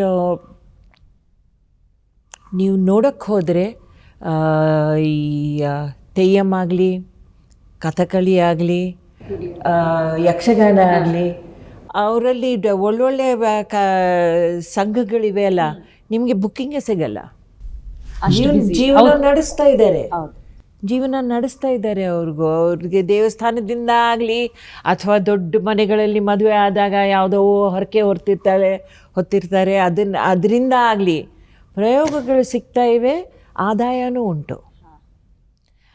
and ಸುಮ್ಮನೆ ರಸ್ತೆ ಮೇಲೆ ನಡ್ಕೊಂಡು ಹೋಗ್ತಾ ಇರೋ ಮನುಷ್ಯ ಯಕ್ಷಗಾನ ಮಾಡೋಕ್ಕಾಗಲ್ಲ. ಅದಕ್ಕೊಂದು ತಾಲೀಮ್ ಬೇಕು, ಗುರುಗಳು ಬೇಕು, ಒಂದು ಆಸ್ಥೆ ಇರಬೇಕು. ಬಟ್ ನಮ್ಮ ಈ ಹವ್ಯಾಸಿ ರಂಗಭೂಮಿಲಿ ತೊಡಗಿರೋ ಅಂಥದ್ದು ಸುಮಾರು ಜನ ನಾನು ನೋಡಿದ್ದೀನಿ. ಒಂದು ಸಣ್ಣ ರೋಲ್ ಮಾಡ್ದವ, ವಾಚ್ಮನ್ ರೋಲು ಅಥವಾ ಇಲ್ಲಿಂದ ಅಲ್ಲಿ ಹೋಗಿರೋ ಒಂದು ವ್ಯಕ್ತಿ, ನೆಕ್ಸ್ಟ್ ಡೇ ಅವನಿಗೆ ಟೆಲಿವಿಷನ್ ಸ್ಟುಡಿಯೋಯಿಂದ ಕಾಲ್ ಬರುತ್ತೆ, ಅವನು ಸೀರಿಯಲಲ್ಲಿ ರೋಲ್ ಮಾಡ್ತಾನೆ, ತಾನು ಆ್ಯಕ್ಟರ್ ಅಂತ ತಿಳ್ಕೊಂಡ್ಬಿಡ್ತಾನೆ. ಯಾವುದೇ ತಾಲೀಮ್ ಇಲ್ಲದೆ, ಯಾವುದೇ ಇನ್ವೆಸ್ಟ್ಮೆಂಟ್ ಇಲ್ಲದೆ ನಿಲ್ಬೋದು ಅಂತ ಒಂದು ಕ್ಷೇತ್ರ ಅಂದರೆ ಈ ರಂಗಭೂಮಿ. ನಿಜವಾಗ್ಲೂ. ಯಾಕಂದರೆ ನೀವು ಭರತನಾಟ್ಯಂ ಆಗಲಿ, ಡ್ಯಾನ್ಸ್ ಮಾಡೋಕ್ಕೆ, ಎಲ್ಲರಿಪ್ಪು ಮಾಡೋಕ್ಕೆ ನಿಮಗೆ ಗುರುಗಳು ಬೇಕು. ನೀವು ಹಾಡೋದು ಯಮನ್ ರಾಗ ಹಾಡಬೇಕಂದ್ರೆ 1 ವರ್ಷ ಕನಿಷ್ಠ ಗುರು ಹತ್ರ ಹೋಗಿ ನೀವು ಸರಿಯಾಗಿ ತಾಳ ಸ್ವರ ಎಲ್ಲ ಕಲಿತ ಮೇಲೆ ನಿಮಗೆ ಹಾಡೋಕ್ಕೆ ಬರೋದು. ನಾಟಕ ಹಾಗಲ್ಲ. ಸೊ ಬೇಕು, ತಾಲೀಮ್ ಬೇಕು, ಶಿಕ್ಷಣ ಬೇಕು. ಸ್ಕೂಲ್ ಲೆವೆಲಲ್ಲಿ ಥಿಯೇಟರ್ ಬಗ್ಗೆ ಇನ್ನೂ ಒಂದಿಷ್ಟು ಅರಿವು, ಅಂದರೆ ಟೀಚರ್ಸ್ಗೆ ಅರಿವು ಬರಬೇಕು, ಆಡಿಯನ್ಸ್ ಡೆವಲಪ್ಮೆಂಟ್ ಆಗಬೇಕು ಇನ್ನು. ಆ್ಯಂಡ್ ಮುಂದೆ ಇದ್ರ ಬಗ್ಗೆ ಸೀರಿಯಸ್ನೆಸ್ ಇರುವಂಥ ಜನ ಒಂದು ಶಾಲೆಗೆ ಅಥವಾ ಒಂದು ಡಿಪ್ಲೊಮಾ ಕೋರ್ಸ್ ಮಾಡಿ ಕರೆಕ್ಟಾಗಿ ಇದ್ರ ಕಾಂಪೊನೆಂಟ್ಸ್ ಏನು, ಬರೀ ಆ್ಯಕ್ಟಿಂಗ್ ಅಲ್ಲ. ಒಂದು ನಾಟಕ ನಿಲ್ಲಿಸ್ಬೇಕಂದ್ರೆ ಅದರಲ್ಲಿ ಸೆಟ್ ಕ್ವಾಲಿಟಿ, ಡಿಸೈನ್ ಹೆಂಗಿರುತ್ತೆ, ಕಾಸ್ಟ್ಯೂಮ್ ಏನಿರುತ್ತೆ, ಒಂದು ಕಲರ್ ಕೋಡ್ ಮಾಡಬೇಕು. You have to have. So ಟ್ರೆಡಿಷನ್ನಲ್ಲಿ ಅದುಂಟು.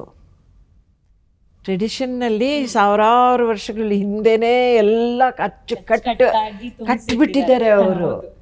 ಸೊ ಯಾರೂ ಅದನ್ನು ಕೆಡಿಸೋ ಹಂಗಿಲ್ಲ. ಈ ಕೆಡಿಸ್ಬೋದಂದರೆ ನೈಲಾನ್ ಬಟ್ಟೆ ಹಾಕ್ಕೊಂಡು ಮಾಡ್ಬೋದು. ಈ ವಿಚಾರದ ಬಗ್ಗೆನೇ ಒಂದು ಇದಕ್ಕೆ ಕನೆಕ್ಟ್ ಮಾಡೋದಾದರೆ, ಈಗ ಆಯ್ಕೆ ವಿಚಾರದಲ್ಲಿ ಈಗ ನೀವು ಹೇಳಿದ್ರಿ, ಒಂದು ಅಂದರೆ ರಂಗಭೂಮಿಗೆ ಸುಲಭವಾಗಿ ಇದರಲ್ಲಿ ಪಾತ್ರಗಳು ಸಿಗುತ್ತೆ, ಅವ್ರಿಗೆ ಯಾವುದೇ ರೀತಿ ತಾಲೀಮು ಇಲ್ಲದೇ ಇದ್ದರೂ ಅವನು ನಾವು ಆಯ್ಕೆ ಮಾಡ್ಕೊಂಡು ಕಲಿಸೋ ಪ್ರಯತ್ನ ಮಾಡ್ತೀವಿ. ಸೊ ಈ ವಿಚಾರ ಬಂದ ಮೇಲೆ ನೆಕ್ಸ್ಟ್ ಜನ್ರೇಷನ್ ಅವ್ರು ಏನು ಮಾಡ್ತಾರೆ, ನೀವು ಹೇಳ್ದಂಗೆ ಒಂದು ರಿಯಾಲಿಟಿ ಶೋಗೋ ಅಥವಾ ಒಂದು ಕಿರುತೆರೆ ಮಾಧ್ಯಮಕ್ಕೋ ಅಥವಾ ಬೆಳ್ಳಿತೆರೆಗೋ ಅಂದರೆ ಹೋಗಬೇಕು ಅನ್ನೋದಿರುತ್ತೆ. ಈ ವಿಚಾರದಲ್ಲಿ ಯಾವುದನ್ನು ಆಯ್ಕೆ ಮಾಡ್ಕೋಬೇಕು ಅಂತ ಈಗ ಶಂಕರ್ ಸರ್ ನಿಮ್ಮೊಟ್ಟಿಗೆ ಇದ್ದಾಗ ಈ ವಿಚಾರಗಳನ್ನು ನಡೆದಿರುತ್ತೆ, ಚರ್ಚೆಗಳು ಕೂಡ ಆಗಿರುತ್ತೆ. ಅದರದ್ದು ಒಂದೆರಡು ಮೆಲ್ಕು ಹಾಕೋದಾದರೆ ಅದರ ಅನುಭವಗಳು. ದ್ವಂದ್ವ, ತುಂಬ ದ್ವಂದ್ವ ಇದೆ ಈ ವಿಷಯದಲ್ಲಿ. ಹೌದು. ಯಾಕೆಂದರೆ ಹೊಟ್ಟೆಪಾಡಿಗೆ ಇಲ್ಲದೆ, ಒಂದು ಹಿಂದಿನಲ್ಲೊಂದು ಗಾದೆ ಇದೆ, ಭೂಖೆ ಭಜನ್ನ ಹೋಯೆ ಗೋಪಾಲ. ಅಂದರೆ ಹೊಟ್ಟೆ ಖಾಲಿ ಇದ್ದರೆ ನೀವು ಭಜನೆ ಕೂಡ ಮಾಡೋಕ್ಕಾಗಲ್ಲ, ದೇವರ ಸ್ಮೃತಿನೂ ಮಾಡೋಕ್ಕಾಗಲ್ಲ. ಸೊ ಸತ್ಯ ಏನಂದರೆ ಫಸ್ಟು ಹೊಟ್ಟೆಗೆ ಬೇಕು ಮನುಷ್ಯನಿಗೆ, ಆಮೇಲೆ ಅವನು ಬೇರೆ ಎಲ್ಲ ಮಾಡ್ಬೋದು. ಅದರಲ್ಲಿ ಕೆಲವರು ಕಡಿಮೆನಲ್ಲಿ ಜೀವನ ನಡೆಸ್ಬೋದು, ಕೆಲವರು ಡಿಸೈಡ್ ಮಾಡ್ಕೊಂಡ್ಬಿಡ್ತಾರೆ ನನಗೆ ಅಷ್ಟು ಬೇಡ, ಇಷ್ಟು ಸಿಕ್ಕಿದರೆ ನಾನು ಈ ಹಠನ, ಈ ಛಲನ ನಾನು ಪೂರೈಸ್ಬೋದು. So that is the difference between, I think ನಮ್ಮ ದೇಶದಲ್ಲಿ ನಾಟಕದಿಂದ ಸಿನಿಮಾಗೆ ಹೋದವರು ಸುಮಾರು ಜನ ಇದ್ದಾರೆ, ಮೋಸ್ಟ್ ಆಫ್ ದೆಮ್ ತುಂಬ ಜನ ಇದ್ದಾರೆ. ಬಟ್ ವಾಪಸ್ ಥಿಯೇಟರ್ಗೆ ಬಂದ್ರ ತುಂಬ ಕಮ್ಮಿ, ಬೆರಳೆಣಿಕೆ ಅಷ್ಟೇ ಜನ. ಕಮ್ಮಿ. ನಸೀರುದ್ದೀನ್ ಶಾ ಒಬ್ಬನೇ ವಾಪಸ್ ಬಂದು ಒಳ್ಳೆ ನಾಟಕ ಮಾಡ್ತಾ ಇರೋದು. ಕೆಲವರು ನನಗೆ ಪರಿಚಯ ಇದ್ದಾರೆ, ಸಿನಿಮಾ ಕಡೆ ಹೋಗಿಬಿಟ್ಟು ಮತ್ತೆ ಸ್ಟೇಜ್ ಮೇಲೆ ಬಂದು ಸಿನಿಮಾನಲ್ಲಿ ಮಾಡ್ತಾ ಇರೋದನ್ನೇ ಮಾಡ್ತಾ ಇದ್ದಾರೆ. ಯಾಕೆ ಅಂದರೆ ಜನರಿಗೆ ಅದು ಬೇಕು. ಕರೆಕ್ಟ್. ಹೊಸ ವಸ್ತು ತರ್ತಾ ಇಲ್ಲ, ಹೊಸ ಪ್ರಯೋಗ ಮಾಡ್ತಾ ಇಲ್ಲ. ನಸೀರ್ ಒಬ್ಬನೇ ಹೊಸ ಪ್ರಯೋಗ ಮಾಡ್ತಾ ಇದ್ದಾನೆ. ಸೊ ಬೇಕು, ಅದು ಶಂಕರ್ ಮಾಡ್ತಾ ಇದ್ದ, ಅವನಿಲ್ಲ ಈಗ. ಬೇಕು ಸಿನಿಮಾ ಕಡೆ ಹೋಗಿ ಆ ಪಾಪ್ಯುಲಾರಿಟಿನ, ಯಾಕಂದರೆ ಅಂಥ ಪಾಪ್ಯುಲಾರಿಟಿ ನಿಮಗೆ ಸಿನಿಮಾನಲ್ಲಿ ಮಾತ್ರ ಸಿಗೋದು. ಒಂದು ಚಿತ್ರ ಮಾಡಿದ್ರು ಬೇಕಾದಷ್ಟು. ಆಯಿತು, ನಾನು ಸತ್ತ ಮೇಲೂ ನನ್ನ ಸಿನಿಮಾ ನೀವು ಟಿ ವಿ ಮೇಲೆ ನೋಡ್ಬೋದು. ಬಟ್ ನಾಟಕ ಹೆಂಗಿದೆ ಅಂದರೆ ಇವತ್ತಾಗೋ ಶೋ ನಾಳೆ ಇರಲ್ಲ. ಹೌದು. ಇವತ್ತು ಆ್ಯಕ್ಟರ್ ಹೋದ ಅಂದರೆ ಆಗೋಯ್ತು, ನಾಟಕ ಮುಗೀತು, ಬೇರೆ ಆ್ಯಕ್ಟರ್ ಬಂದು ಮಾಡಬೇಕು. ಬಟ್ ಇದು ಹರಿಯುವ ನೀರಲ್ವಾ, ಹಾಗೆ ಅದು ಜೀವಂತ ಕಲೆ ಇದು. ಸೊ ಈಗ ವೆಸ್ಟಲ್ಲಿ, in Europe and America also ಸುಮಾರು ಜನ ಏನಾಗಿದೆ, ಥಿಯೇಟರಿಂದ ಟೆಲಿವಿಷನ್ಗೆ ಹೋಗಿ ಅಲ್ಲಿ ಒಳ್ಳೆ ಆ್ಯಕ್ಟಿಂಗ್ ಮಾಡಿ, ಸೊ ಟೆಲಿವಿಷನ್ ಕ್ವಾಲಿಟಿ ಇಂಪ್ರೂವ್ ಆಗುತ್ತೆ. ಟೆಲಿವಿಷನ್ನಲ್ಲಿ ಸೀರಿಯಲಲ್ಲಿ ಆಗ್ತಾ ಇರೋ ಕೆಲಸ ನೀವು ನೋಡ್ರಿ, ಯು ಹ್ಯಾವ್ ಗುಡ್ ಆ್ಯಕ್ಟರ್ಸ್. ಅವ್ರ ಆ್ಯಕ್ಟರ್ಸು ಅಲ್ಲಿ ಟೆಲಿವಿಷನ್ನಲ್ಲಿ ಅವ್ರಿಗೆ ಸಿಗೋ ರೋಲ್ಸ್ ಆಗಲಿ ಅಥವಾ ಆ ಮಾಧ್ಯಮನೇ ಹಂಗಿದೆ, ಟೆಕ್ನಿಕಲ್ ಮಾಧ್ಯಮ ಅದು. Theatre is an actors medium. ಹೌದು. ಸೊ ಇದ್ರ ಲಾಭ, ಇದರ ಅನುಭವನ, ಇದರ ಆನಂದನ ಮತ್ತೆ ಎಕ್ಸ್ಪೀರಿಯನ್ಸ್ ಮಾಡಬೇಕು ಅಂತ ವರ್ಷಕ್ಕೊಮ್ಮೆ ಅಥವಾ 2 ವರ್ಷಕ್ಕೊಮ್ಮೆ ಒಂದು ನಾಟಕ ಮಾಡ್ತಾರೆ. ಅಲ್ಲಿ ಅವ್ರು TRP ಬಗ್ಗೆ ಯೋಚನೆ ಮಾಡಬೇಕಾಗಿಲ್ಲ. ಕರೆಕ್ಟ್. ಅವ್ರಿಗೆ ಅವ್ರ ಕಸಬನ್ನ ಅವ್ರು ಮತ್ತೆ ಪಾಲಿಷ್ ಮಾಡ್ಕೋತಾರೆ. So we have to reach that state, ಹೌದು, that stage. I cannot say ನೀವು ಮಾಡಬೇಡ್ರಿ, ಟೆಲಿವಿಷನ್ ಮಾಡಬೇಡ್ರಿ, ಯಾಕಂದರೆ ನನ್ನಲ್ಲಿ ದುಡ್ಡು ಕೊಡೋ ಅಷ್ಟು ಶಕ್ತಿ ಇಲ್ಲ ಇನ್ನು. ನಮ್ಮ ಜನ ಬರಬೇಕು ಥಿಯೇಟರ್ ನೋಡೋಕ್ಕೆ, ಕಾಸು ಕೊಟ್ಟು ಜನ ಬರಬೇಕು. ಆವಾಗ ಈ ಹವ್ಯಾಸಿ ರಂಗಭೂಮಿ ಇನ್ನೂ ಒಂದಿಷ್ಟು ಪ್ರೊಫೆಷ್ನಲ್ ಆಗುತ್ತೆ, ಇನ್ನೂ ಒಂದಿಷ್ಟು ಕ್ವಾಲಿಟಿ ಬರುತ್ತೆ. ಇದರಲ್ಲಿ ಕಾಂಪ್ರಮೈಸ್ ಇಲ್ಲದೆ ಇದು ಬದುಕ್ಬೋದು. ಇದರಲ್ಲೇ ಬದುಕನ್ನು ಕಟ್ಕೋಬಹುದು. ಸೊ ಒಂದು ಕನಸಿದೆ ನನಗೆ, ಒಂಥರ ರೆಪರ್ಟ್ರಿ ಕಟ್ಟಬೇಕು ಅಂತ. ಒಳ್ಳೆ ಆ್ಯಕ್ಟರ್ಸ್ನ ಕಾಂಟ್ಯಾಕ್ಟ್ ಮಾಡಿಬಿಟ್ಟು, ನೋಡ್ರಪ್ಪ ನಾನು ನಿಮಗೆ ತಿಂಗಳಲ್ಲಿ 10 ದಿವಸ ನನಗೆ ಕೊಡ್ರಿ, ಸೂಪರ್, ಮಿಕ್ಕಿದ 20 ದಿವಸ ನೀವು ಹೋಗಿ ನೀವು ಯಾವ ಟೆಲಿವಿಷನ್ ಸೀರಿಯಲ್ ಬೇಕೋ ಮಾಡ್ಕೊಳ್ರಿ, ಅಲ್ಲಿ ಆದಾಯ ಸಿಗುತ್ತೆ ನಿಮಗೆ. ಇಲ್ಲಿ ಬಂದು I will give you good drama, good roles, and I will pay you also. ಅಷ್ಟು ಕಾಸು ಕೊಡೋಕ್ಕಾಗದೇ ಇರ್ಬೋದು, but we will pay you some money, but you will have the joy of doing good work. ಅದು ಒಂದು ಕನಸು. ಅದು ನಿಜವಾದ ಕನಸೇ ಅದು. ಅದಾದಾಗಲೇ ಒಬ್ಬ ನಟ ನಿಜವಾಗ್ಲೂ ನಟ ಆಗಬೇಕು ಅಂತ ಅಂದ್ಕೊಂಡಿರೋನ್ಗೆ ಕೂಡ ಅವನು ಒಳ್ಳೆ ಒಳಗಡೆ ಇರೋಂಥ ನಟ ಕೂಡ ಬೆಳಿತಾನೆ. ಮತ್ತು ಅದಕ್ಕೊಂದು ಒಳ್ಳೆ ಪ್ಲಾಟ್ಫಾರ್ಮ್. ಜನಕ್ಕೆ ಫೈರ್ ಸಿಕ್ಕಿರಲ್ಲ, ಏನೋ ಕಾರಣಕ್ಕೆ ಉಳಿದು ಬಿಡ್ತಾರೆ.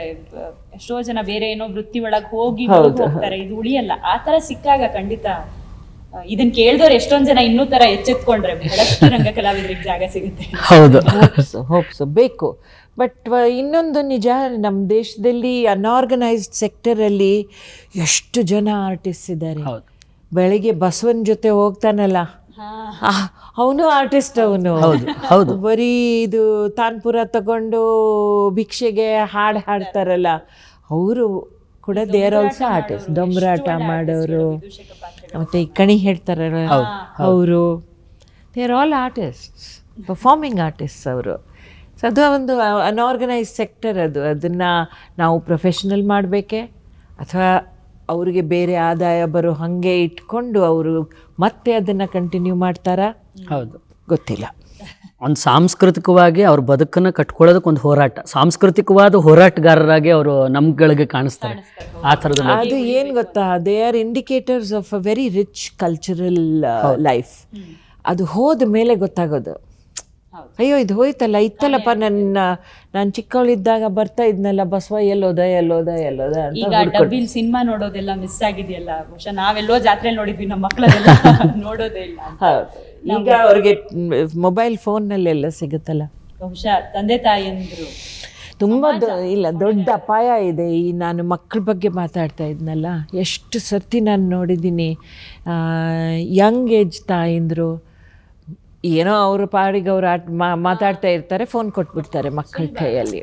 ಬಟ್ ತುಂಬ ಅಪಾಯ ಅದು, because the brain is not capable of absorbing that kind of imagery. ರಂಗಭೂಮಿಯಿಂದ ತುಂಬ ಕಲಾವಿದರು ಸಿನಿಮಾಗೆ ಹೋಗಿದ್ದಾರೆ. ಆ್ಯಂಡ್ ಒಂದು ಅಪವಾದ ಇದೆ, ರಂಗ ಕಲಾವಿದರು ಓವರ್ ಎಕ್ಸ್ಪ್ರೆಸಿವ್ ಆಗಿರ್ತಾರೆ ಅಂತನೋ, ಅಥವಾ ಏನೋ ಅವ್ರದ್ದೇ ಒಂದು ಶಿಸ್ತನ್ನು ಇಟ್ಕೊಂಡು ಬರ್ತಾರೆ, ಸಿನಿಮಾಗೆ ಹೋಗಲ್ಲ ಅಂತನೋ. ಹಲವಾರು ಜನ ಅದನ್ನು ಮೀರಿ ನಿಂತು ನಡೆದವರಿದ್ದಾರೆ. ನೀವು ರಂಗ ಕಲಾವಿದೆ, ಸಿನಿಮಾ ಕಲಾವಿದೆ, ಅದರಲ್ಲೂ ವೆರಿ ಚೂಸಿ, ಅಲ್ಲೊಂದು ಸಿನಿಮಾ ಮಾಡ್ತೀರಾ, ಅದಕ್ಕೂ ಪ್ರಶಸ್ತಿಗಳು ಬರುತ್ತೆ. ಅಲ್ಲ, ನಾವೆಲ್ಲ ತುಂಬ ಖುಷಿಯಿಂದ ನೋಡಿರುವಂತಹ ಪಾತ್ರಗಳಿದೆ ನಿಮ್ದು. ಎರಡರ ಮಧ್ಯ ಸಾಮ್ಯ ಮತ್ತು ಡಿಫ್ರೆನ್ಸ್, ವೈರುಧ್ಯಗಳು. ಡಿಸಿಪ್ಲಿನ್ ಬೇಕು, ಸಿನಿಮಾ ಆಗಲಿ ರಂಗಭೂಮಿ ಆಗಲಿ. ಹೌದು, ಮೀಡಿಯಮ್ಸ್ ಆರ್ ಡಿಫ್ರೆಂಟ್. ನನ್ನ ಪ್ರಕಾರ ಥಿಯೇಟರ್ ಟ್ರೈನಿಂಗ್ ಎಲ್ರಿಗೂ ಕೊಟ್ಟರೆ ಒಳ್ಳೆಯದು. ಯಾಕಂದರೆ ಸ್ಪೀಚ್ ಸ್ಪಷ್ಟ ಆಗತ್ತೆ, ನಮಗೆ ತಿದ್ದೋ ಒಂದು ಅವಕಾಶ ಸಿಗತ್ತೆ. ಸಿನಿಮಾ ಎಷ್ಟು ಎಕ್ಸ್ಪೆನ್ಸಿವ್ ಮೀಡಿಯಮ್ ಅಂದರೆ ಅಲ್ಲಿ ಅವ್ರಿಗೆ ಟೈಮ್ ಇಲ್ಲ ನಿಮಗೆ ಹೇಳ್ಕೊಡೋಕ್ಕೆ. ರೀಲ್ಸ್ ಪ್ರಕಾರ ಸೊ ಈ ಶಾಲೆ ಹೋಗಲೇಬೇಕು, 1-2 ಮಗ್ಗೆ ಕಲಿಲೇಬೇಕು.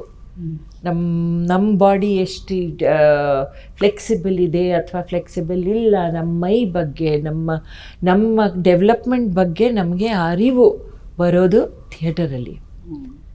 ಯಾಕಂದರೆ ನಿಮಗೆ ಮತ್ತೆ ಮತ್ತೆ ತಿದ್ದಿಸಿ ಒಂದು ವಸ್ತುನ ತಯಾರು ಮಾಡೋ ಅಷ್ಟು ಪೇಷನ್ಸ್ ಥಿಯೇಟರಲ್ಲಿದೆ, ಬೇಕು. ಅದು ಅಲ್ಲಿಗೆ ನೀವು ತಯಾರಾಗಿಬಿಟ್ಟು ಆ ಸಿನಿಮಾ ಜಗತ್ತಿಗೆ ಹೋದರೆ ಒಳ್ಳೆಯದು. ಇರ್ಬೋದು ಕೆಲವು, ಯಾಕಂದರೆ ಥಿಯೇಟರಲ್ಲಿ ನಾನು ಇಲ್ಲಿ ಆ್ಯಕ್ಟಿಂಗ್ ಮಾಡುವಾಗ ಈ ಫಸ್ಟ್ ರೋಗೋಸ್ಕರ ಮಾಡೋದೇ ಇಲ್ಲ. ನಾನು ಮಾಡೋದು ಎಲ್ಲೋ ಮಧ್ಯದಲ್ಲಿ ಕೂತಿರೋ ಜನರಿಗೆ ತಲುಪೋ ಅಷ್ಟು ಎಕ್ಸ್ಪ್ರೆಷನ್ಸ್ ಕೊಡ್ತೀನಿ. ಬಟ್ ಸಿನಿಮಾನಲ್ಲಿ ಮಾಡಿದವರು ದಡೀರಂತ ಥಿಯೇಟರ್ ಮಾಡ್ತೀನಿ ಅಂತ ಬಂದರೆ ನಮಗಿಂತ ಜಾಸ್ತಿ ಕಷ್ಟ ಅವ್ರಿಗೆ ಆಗುತ್ತೆ. ನಿಮ್ಮಲ್ಲಿ ತುಂಬ ಕನಸುಗಳಿದೆ ಅಂತ ಹೇಳ್ತಾ ಇದ್ರಿ.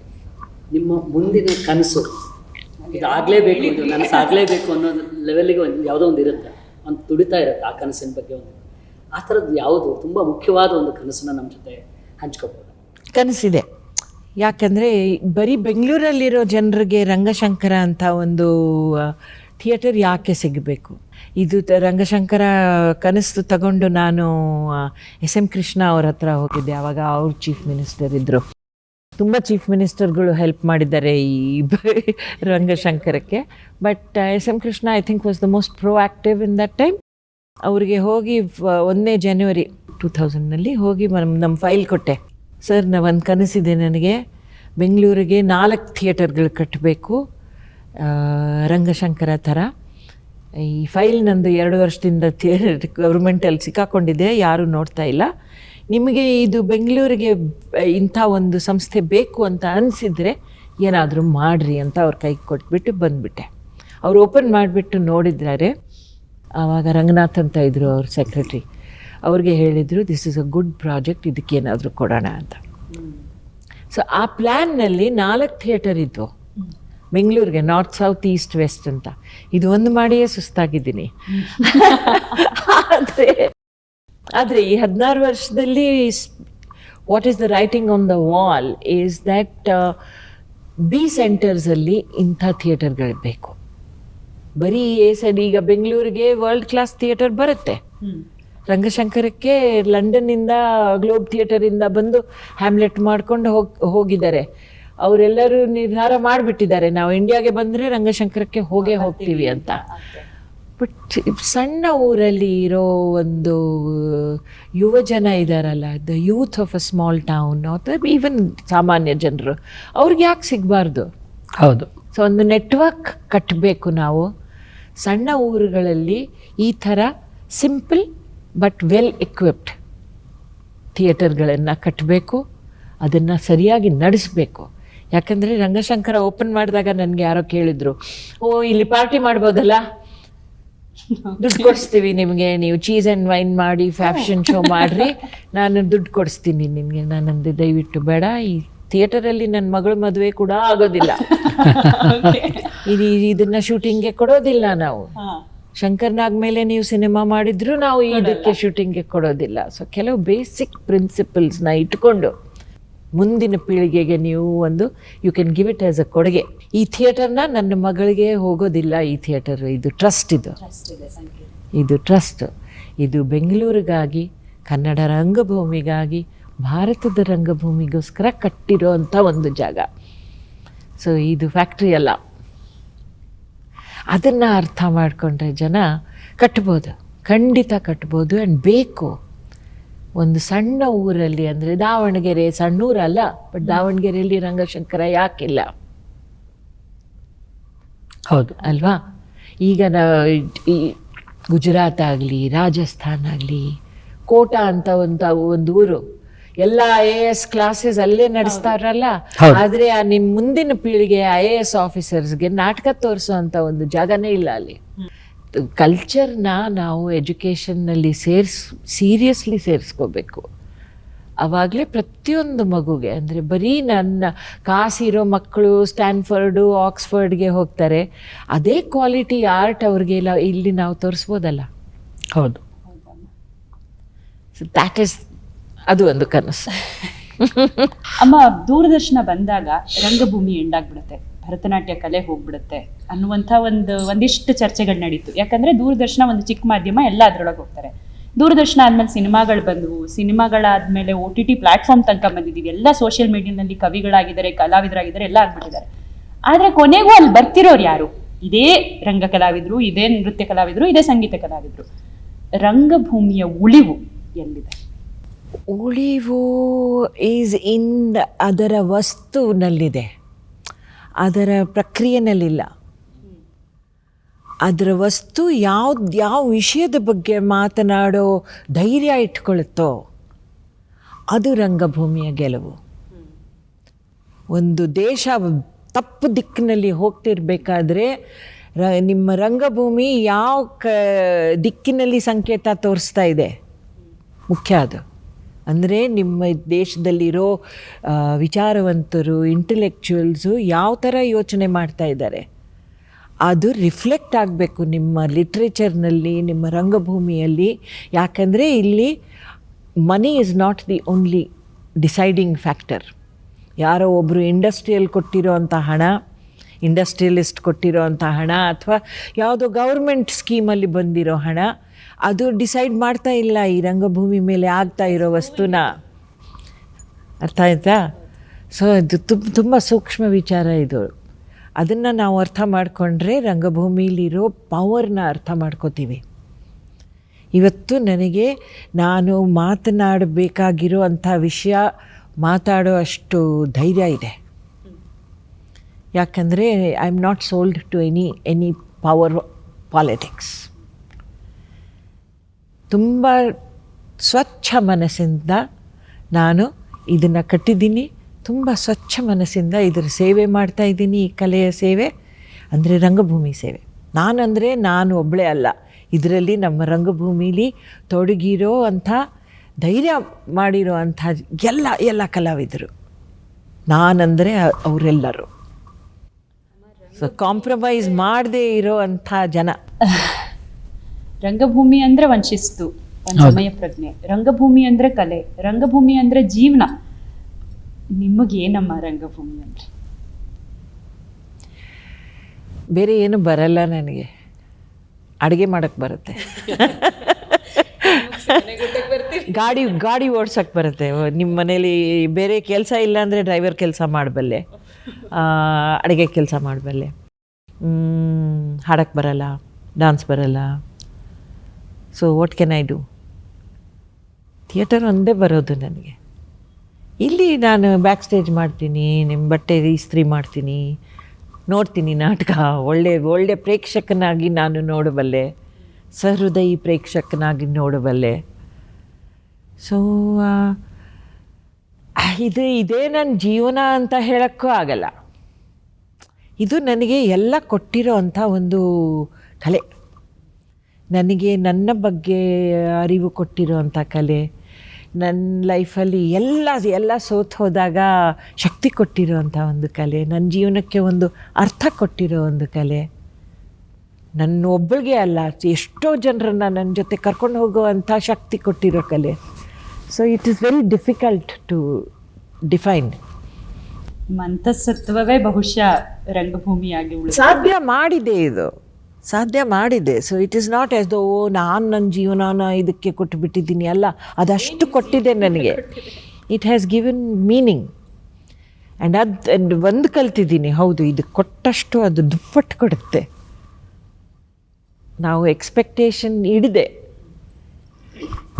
ಒಳ್ಳೆ ಮನಸ್ಸಿಂದ ಕೊಟ್ಟರೆ ಬರುತ್ತೆ. ಅದು ಎಲ್ಲೋ ಒಂದು ಕಡೆ ಇಮಿಡಿಯೇಟ್ಲಿ ಬರೋದಿಲ್ಲ, ಬಟ್ ಎಲ್ಲೋ ಒಂದು ಕಡೆ ಬರುತ್ತೆ.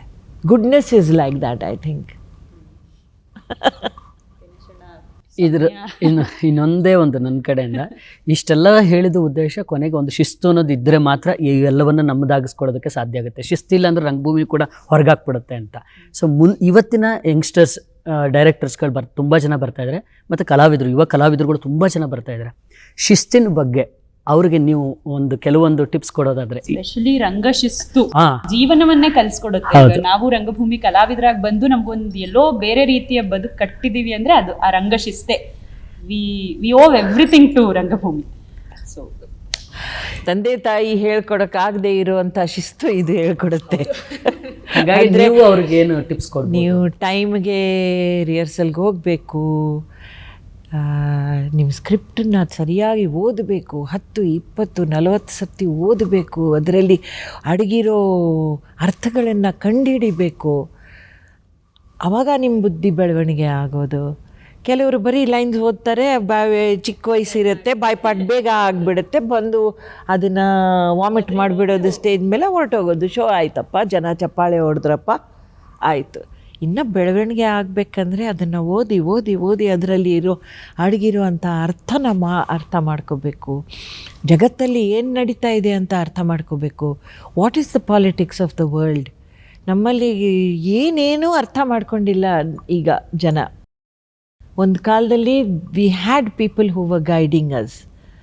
So I think that is very important. World ಪಾಲಿಟಿಕ್ಸ್ನ ಅರ್ಥ ಮಾಡ್ಕೋಬೇಕು, ಓದಬೇಕು, ಹಿಸ್ಟ್ರಿನ ಓದಬೇಕು. ಹಿಸ್ಟ್ರಿಯ ಅರಿವು ಇಲ್ಲದೆ ಬರೀ ಇವತ್ತಿನ ಜಗತ್ತಲ್ಲಿ ಬದುಕುವಂಥ ಒಂದು ರಂಗಭೂಮಿ ಕಲಾವಿದೆ ಅಂದರೆ ಇಟ್ಸ್ ಲೈಕ್ ಅ ಬ್ಲೈಂಡ್ ಬಾವುಲಿ ಥರ. ಡಿಂಗ್ ಡಿಂಗ್ ಡಿಂಗ್ ಎಲ್ಲ ದಿಕ್ಕಿನಲ್ಲಿ ಅದು ವೇವ್ಸ್ ಕಳಿಸಿ ಮತ್ತೆ ಹಾರಾಡುವಂಥ ಒಂದು ವ್ಯಕ್ತಿ ಆಗಿಬಿಡ್ತಾನೆ ಅವನು. But he is not developing himself. ಅವನು ಸ್ವತಃ ಒಂದು ಧ್ವನಿ ಹೆಂಗಿದೆ ಅದನ್ನು ವಾಯ್ಸ್ ಕಲ್ಚರ್ ಮಾಡ್ಕೋಬೇಕು, ಸ್ಪೀಚ್ ಕಲ್ಚರ್ ಮಾಡ್ಕೋಬೇಕು, ಬಾಡಿ ಚೆನ್ನಾಗಿ ಎಕ್ಸಸೈಸ್ ಮಾಡಬೇಕು. Should be a well exercised body. ಒಂದು ಆ್ಯಕ್ಟರ್ ಅಂದಮೇಲೆ ಒಂದು ಇನ್ಸ್ಟ್ರೂಮೆಂಟ್ ಥರ ಅವನು. ಹೌದು, ನೀವು ವೀಣೆ ನುಡ್ಸೋಕ್ಕಾಗಲ್ಲ, ಅದನ್ನು ಕರೆಕ್ಟಾಗಿ ನೀವು ತಂತಿ ಟೈಟ್ ಲೂಸ್ ಮಾಡಿ ವೀಣೆ ನುಡಿಸ್ತಾ ಇರಬೇಕಾದ್ರೆ ಪ್ರಾಕ್ಟೀಸ್ ಮಾಡ್ತಾ ಇರಬೇಕು. ಸೊ ಹಾಗೆ ನಮ್ಮ ಬಾಡಿ ಕೂಡ ಆ್ಯಕ್ಟರ್ಸ್ಗೆ body is our instrument. And if we do not respect it, it will not serve us. And ತಲೆಗೆ ಇದರ ಸೊಕ್ಕು ಹೋಗಬಾರ್ದು. ಇದು ತುಂಬ ಮುಖ್ಯ. ಹ್ಯೂಮಿಲಿಟಿ ಬೇಕು ಆ್ಯಕ್ಟರ್ಗೆ. ಯಾಕಂದರೆ ಬೇರೆ ಪಾತ್ರದಲ್ಲಿ ತಮ್ಮನ್ನು ಮುಳುಗಿಸ್ಬೇಕು ಅಂದರೆ ನಾನು ತಾನು ಅಂತ ನಾವು ಒಂದು ಮನುಷ್ಯ ಕಟ್ಟಿರ್ತೀವಿ ನೋಡಿ, ಇದು ನಾನು, ಅದನ್ನು ಮುರಿದು ನಾನು ಬೇರೆ ಕ್ಯಾರೆಕ್ಟರಲ್ಲಿ ಹೋಗಬೇಕು. ಆವಾಗ ನಾನು ಒಳ್ಳೆ ನಟ, ಆವಾಗ ನಾನು ಸ್ಪಂದಿಸಿದ್ದೀನಿ ಆ ಪಾತ್ರದ ಜೊತೆ ಅಂತ ಗೊತ್ತಾಗ್ಬಿಡುತ್ತೆ ಜನರಿಗೆ. ನಮ್ಮ ಪರ್ಫಾರ್ಮೆನ್ಸಲ್ಲಿ ಕಾಣುತ್ತೆ ಅದು. ಸೊ ಅದಕ್ಕೆ ಫಸ್ಟು ಆ್ಯಕ್ಟರ್ಗೆ ಬೇಕಾಗಿರೋದು ಹ್ಯೂಮಿಲಿಟಿ. ನೀವು ಜೀವನಕ್ಕೆ ಉಪಾಯಗಳನ್ನ ಎಲ್ರಿಗೂ ಬೇಕು, ಬಟ್ ಆ್ಯಕ್ಟರ್ಗೆ ಇನ್ನ ಬೇಕು. ಯಾಕಂದರೆ ಜನ ಹೊಗಳ್ತಾರೆ, ಜನರ ಹೊಗಳಿಕೆ ಮತ್ತು ಸಕ್ಸಸ್ ಇದೆಯಲ್ಲ, ಭಾರಿ ಕಷ್ಟದ ಕೆಲಸ ಅದು. ಶಂಕರ್ಗೆ ಅಷ್ಟು ಸಕ್ಸಸ್ ಸಿಕ್ತಲ್ಲ, ಚಿಕ್ಕ ವಯಸ್ಸಲ್ಲಿ ಸಕ್ಸಸ್ ಸಿಕ್ತು. ಬಟ್ ಒಂದು ಮಾತ್ರ ನಾನು ನೋಟಿಸ್ ಮಾಡಿದೆ, ಅದು ತಲೆಗೆ ಹೋಗಲಿಲ್ಲ. ಅದಕ್ಕೆ ಇವತ್ತು ಶಂಕರ್ನಾಗ್ ಜನಮನದಲ್ಲಿ ಅಚ್ಚಳಿಯದೆ ನಿಂತ್ಬಿಟ್ಟಿದ್ದಾರೆ. ಅವನಾಯಿತು, ಅವನ ಕೆಲಸ ಆಯಿತು, ಅವನೊಂದು ಪೈಜಾಮ, ಒಂದು ಕುರ್ತಾ, ಒಂದು ಹರ್ಕಲ್ ಚಪ್ಪಲಿ, ಅಷ್ಟೇ. ಇನ್ನೇನು ಬೇಕಾಗಿಲ್ಲ. ಕೆಲಸ ಮಾಡಬೇಕು ಅಂತ ಕಲಿಬೇಕು. ಆ ಹ್ಯೂಮಿಲಿಟಿ. ಏರ್ಪೋರ್ಟಿಗೆ ಹೋದರೆ ವಯಸ್ಸಾದವ್ರು ಯಾರಾದ್ರೂ ಕೈಯಲ್ಲಿ ಬ್ಯಾಗ್ ಇದ್ದರೆ ಇವನು ಹೋಗಿ ಬ್ಯಾಗ್ ಕಿತ್ಕೊಂಡ್ಬಿಡೋದು, I will carry it for you ಅಂತ. ಏನೋ ಸೊ ಬೇಸಿಕ್ ಹ್ಯೂಮನ್ ಕ್ವಾಲಿಟೀಸ್, ಅದನ್ನು ಬಿಡಬಾರ್ದು. ನಾನು ಒಂದೇ ಒಂದು ಚಿಕ್ಕ ಮೊನೊಲಾಗ್ ನಿಮ್ಮ ಖುಷಿದು ಯಾವುದು ನೆನಪಿಲ್ಲಲ್ಲ, ಏನಾದರೂ ಅಭಿನಯಿಸಿ. ಅದ ಗ್ವಾಡಿ ಅದ ಸೂರು ದಿನವೆಲ್ಲ ಬೇಜಾರು ತಿದಿಯೊತ್ತಿ ನಿಟ್ಟುಸಿರು ಎದ್ಯಾಗ ಚೂರು ಚೂರು ಬಂದಾನೇನಾ ಎದುರು ನಿಂದಾನೇನಾ ಬಾರಾಣಿ ಸುರತಕ್ಕ ಅಂದಾನೇನ ದನದ ಕೊರಳ ಗಂಟಿ ಜೀರುಂಡಿ ಝೇಂಕಾರ ಮನದ ದುಃಖವೋ ಮಾಯಾ ಎಲ್ಲೆಲ್ಲೂ ಓಂಕಾರ ರಾತ್ರಿ ನಾಳಿಯ ಗಂಧ ತಂದಾನೇನ ಖಾತ್ರಿಲೇ ಒಂಟಿತನ ಕೊಂದಾನೇನ ಬಂದಾನೇನ ಎದುರು ನಿಂದಾನೇನ. ಹಾಡೋದಕ್ಕೆ ಬರಲ್ಲ ಅಂದ್ರೆ ಇದು ನಾಗಮಂಡಲ ನಾಟಕದ ಹಾಡು. ಮಜಾ ಬಂತು. ಅದು ತುಂಬಾ ವರ್ಷದ ನಿಮ್ಮ ನಂಟಿರುವ ದೂರದರ್ಶನಕ್ಕೋಸ್ಕರ ಹೌದು. ವೀಕ್ಷಕರಿಗೋಸ್ಕರ ಆಡಿದ್ದೀರಾ. ನಾನು ಶುರು ಮಾಡಿದ್ದು ಅಂದರೆ ನನಗೆ ಆವಾಗ 16 ವರ್ಷ ಇರಬೇಕು, 16-17 ವರ್ಷ ಇದ್ದಾಗ ಭಾರತದಲ್ಲಿ ಆಗಿರೋ ಫಸ್ಟ್ ಟೆಲಿವಿಷನ್ ಸೀರಿಯಲ್ ಅದರಲ್ಲಿ ಇಲ್ಲ, ಗುಜರಾತಿ ಹಜಿ ಆವತಿ ಕಾಲ್ಛೆ ಅಂತ ಬಾಂಬೆ ದೂರದರ್ಶನ್ನಲ್ಲಿ ಪ್ರೊಡ್ಯೂಸ್ ಆಗಿತ್ತು. ಅದಿ ಮರ್ಜ್ಬಾನ್ ಬರೆದಿದ್ದು ಅದು ಒಂದು ಸೀರಿಯಲ್, ಹಜಿ ಆವತಿ ಕಾಲ್ಛೆ ಅಂದರೆ ಇನ್ನು ನಾಳೆ ಇದೆ. ಅದರಲ್ಲಿ I did the main role. So ನಾನು ಈ ಟೆಲಿವಿಷನ್ ಸೀರಿಯಲಲ್ಲಿ ಮಾಡಿದ ಮೇಲೆ ಎಷ್ಟು ನಾವು ಪಾಪ್ಯುಲರ್ ಆಗಿಬಿಡ್ತೀವಿ ಅದನ್ನು ಆವಾಗ ಅನುಭವಿಸ್ಬಿಟ್ಟಿದ್ದೀನಿ. ಬಹುಶಃ ಮಾತುಗಳೆಲ್ಲ ನಮ್ಮ ಕಡೆಯಿಂದ ಬಂದಾಗ್ಬಿಟ್ಟಿದೆ. ಯಾಕಂದ್ರೆ ನಿಮ್ಮಿಂದ ಎಷ್ಟು ತೆಗಿಬಹುದೋ ಇನ್ನೂ ತುಂಬ ನಿಮ್ಮ ಆಳದಲ್ಲಿ ಎಷ್ಟು ರಂಗಭೂಮಿ ಇದೆ, ನಮ್ಗೆ ಆದಷ್ಟು ಇಲ್ಲಿ ತೆಗಿಲಿಕ್ಕೆ ಪ್ರಯತ್ನ ಪಟ್ಟಿದ್ದೀವಿ. ನಿಮ್ಮ ಸಿಂಪ್ಲಿಸಿಟಿ, ನಿಮ್ಮ ಆ ಒಂದು ಏನು ಒಳಗಿರುವ ಜ್ಞಾನವನ್ನು ಪ್ರಸರಣ ಮಾಡುವ ಸಿಂಪಲ್ ಲ್ಯಾಂಗ್ವೇಜ್, ಅಗೇನ್ ಎಲ್ಲದಕ್ಕೂ ಅನಂತ ಧನ್ಯವಾದಗಳು ಅಮ್ಮ. Thank you. ರಂಗಶಂಕರ, ಶಂಕರನೊಳಗಿನ ಅರುಂಧತಿ, ಅರುಂಧತಿ ಒಳಗಿರುವ ಶಂಕರ, ಕರುನಾಡ ಹೆಮ್ಮೆ ಅರುಂಧತಿ. ತುಂಬಾ ಧನ್ಯವಾದ. ನಡೀತಾ ಇರೋ ಚಟುವಟಿಕೆ ದಟ್ ಈಸ್ ಇಂಪಾರ್ಟೆಂಟ್. ಹೌದು. ಅದಕ್ಕೆ ನಾವು ಈ ಥಿಯೇಟರ್ಗೆ ಶಂಕರ್ನಾಗ್ ಥಿಯೇಟರ್ ಅಂತ ಹೆಸರು ಕೊಟ್ಟಿಲ್ಲ, ಹೌದು. ರಂಗಶಂಕರ. ಶಂಕರ ಅಂದರೆ ಪರ್ಫಾರ್ಮಿಂಗ್ ಆರ್ಟ್ಸ್ಗೆ ಅವನೇ ಇರೋಂಥ ಒಂದು ಸ್ಫೂರ್ತಿ, ಒಂದು ದೇವರನ್ನಿ, ಒಂದು ಐಕಾನನ್ನಿ. ಸೊ ಇದರಲ್ಲಿ ನಡೀತಾ ಇರೋ ಚಟುವಟಿಕೆ ಅದು ಒಂದು ಪ್ರಿಯ ವ್ಯಕ್ತಿಯ ನೆನಪಿನ ಒಂದು ಸಂಕೇತ. ಹೆಸರುಗಳು ಮತ್ತು ಈ ಸ್ಟ್ಯಾಚ್ಯೂಗಳು ಹಾಕಿ ಅದರಲ್ಲಿ ಚಟುವಟಿಕೆನೇ ಆಗಲಿಲ್ಲ ಅಂದರೆ ದೇರ್ ಇಸ್ ನೋ ಯೂಸ್. ಹೌದು. So thank you. Thank you. Thank you. ಜೊತೆ ಜೊತೆಯಲಿ ಇರುವೆನು ಹೀಗೆ ಅಂತ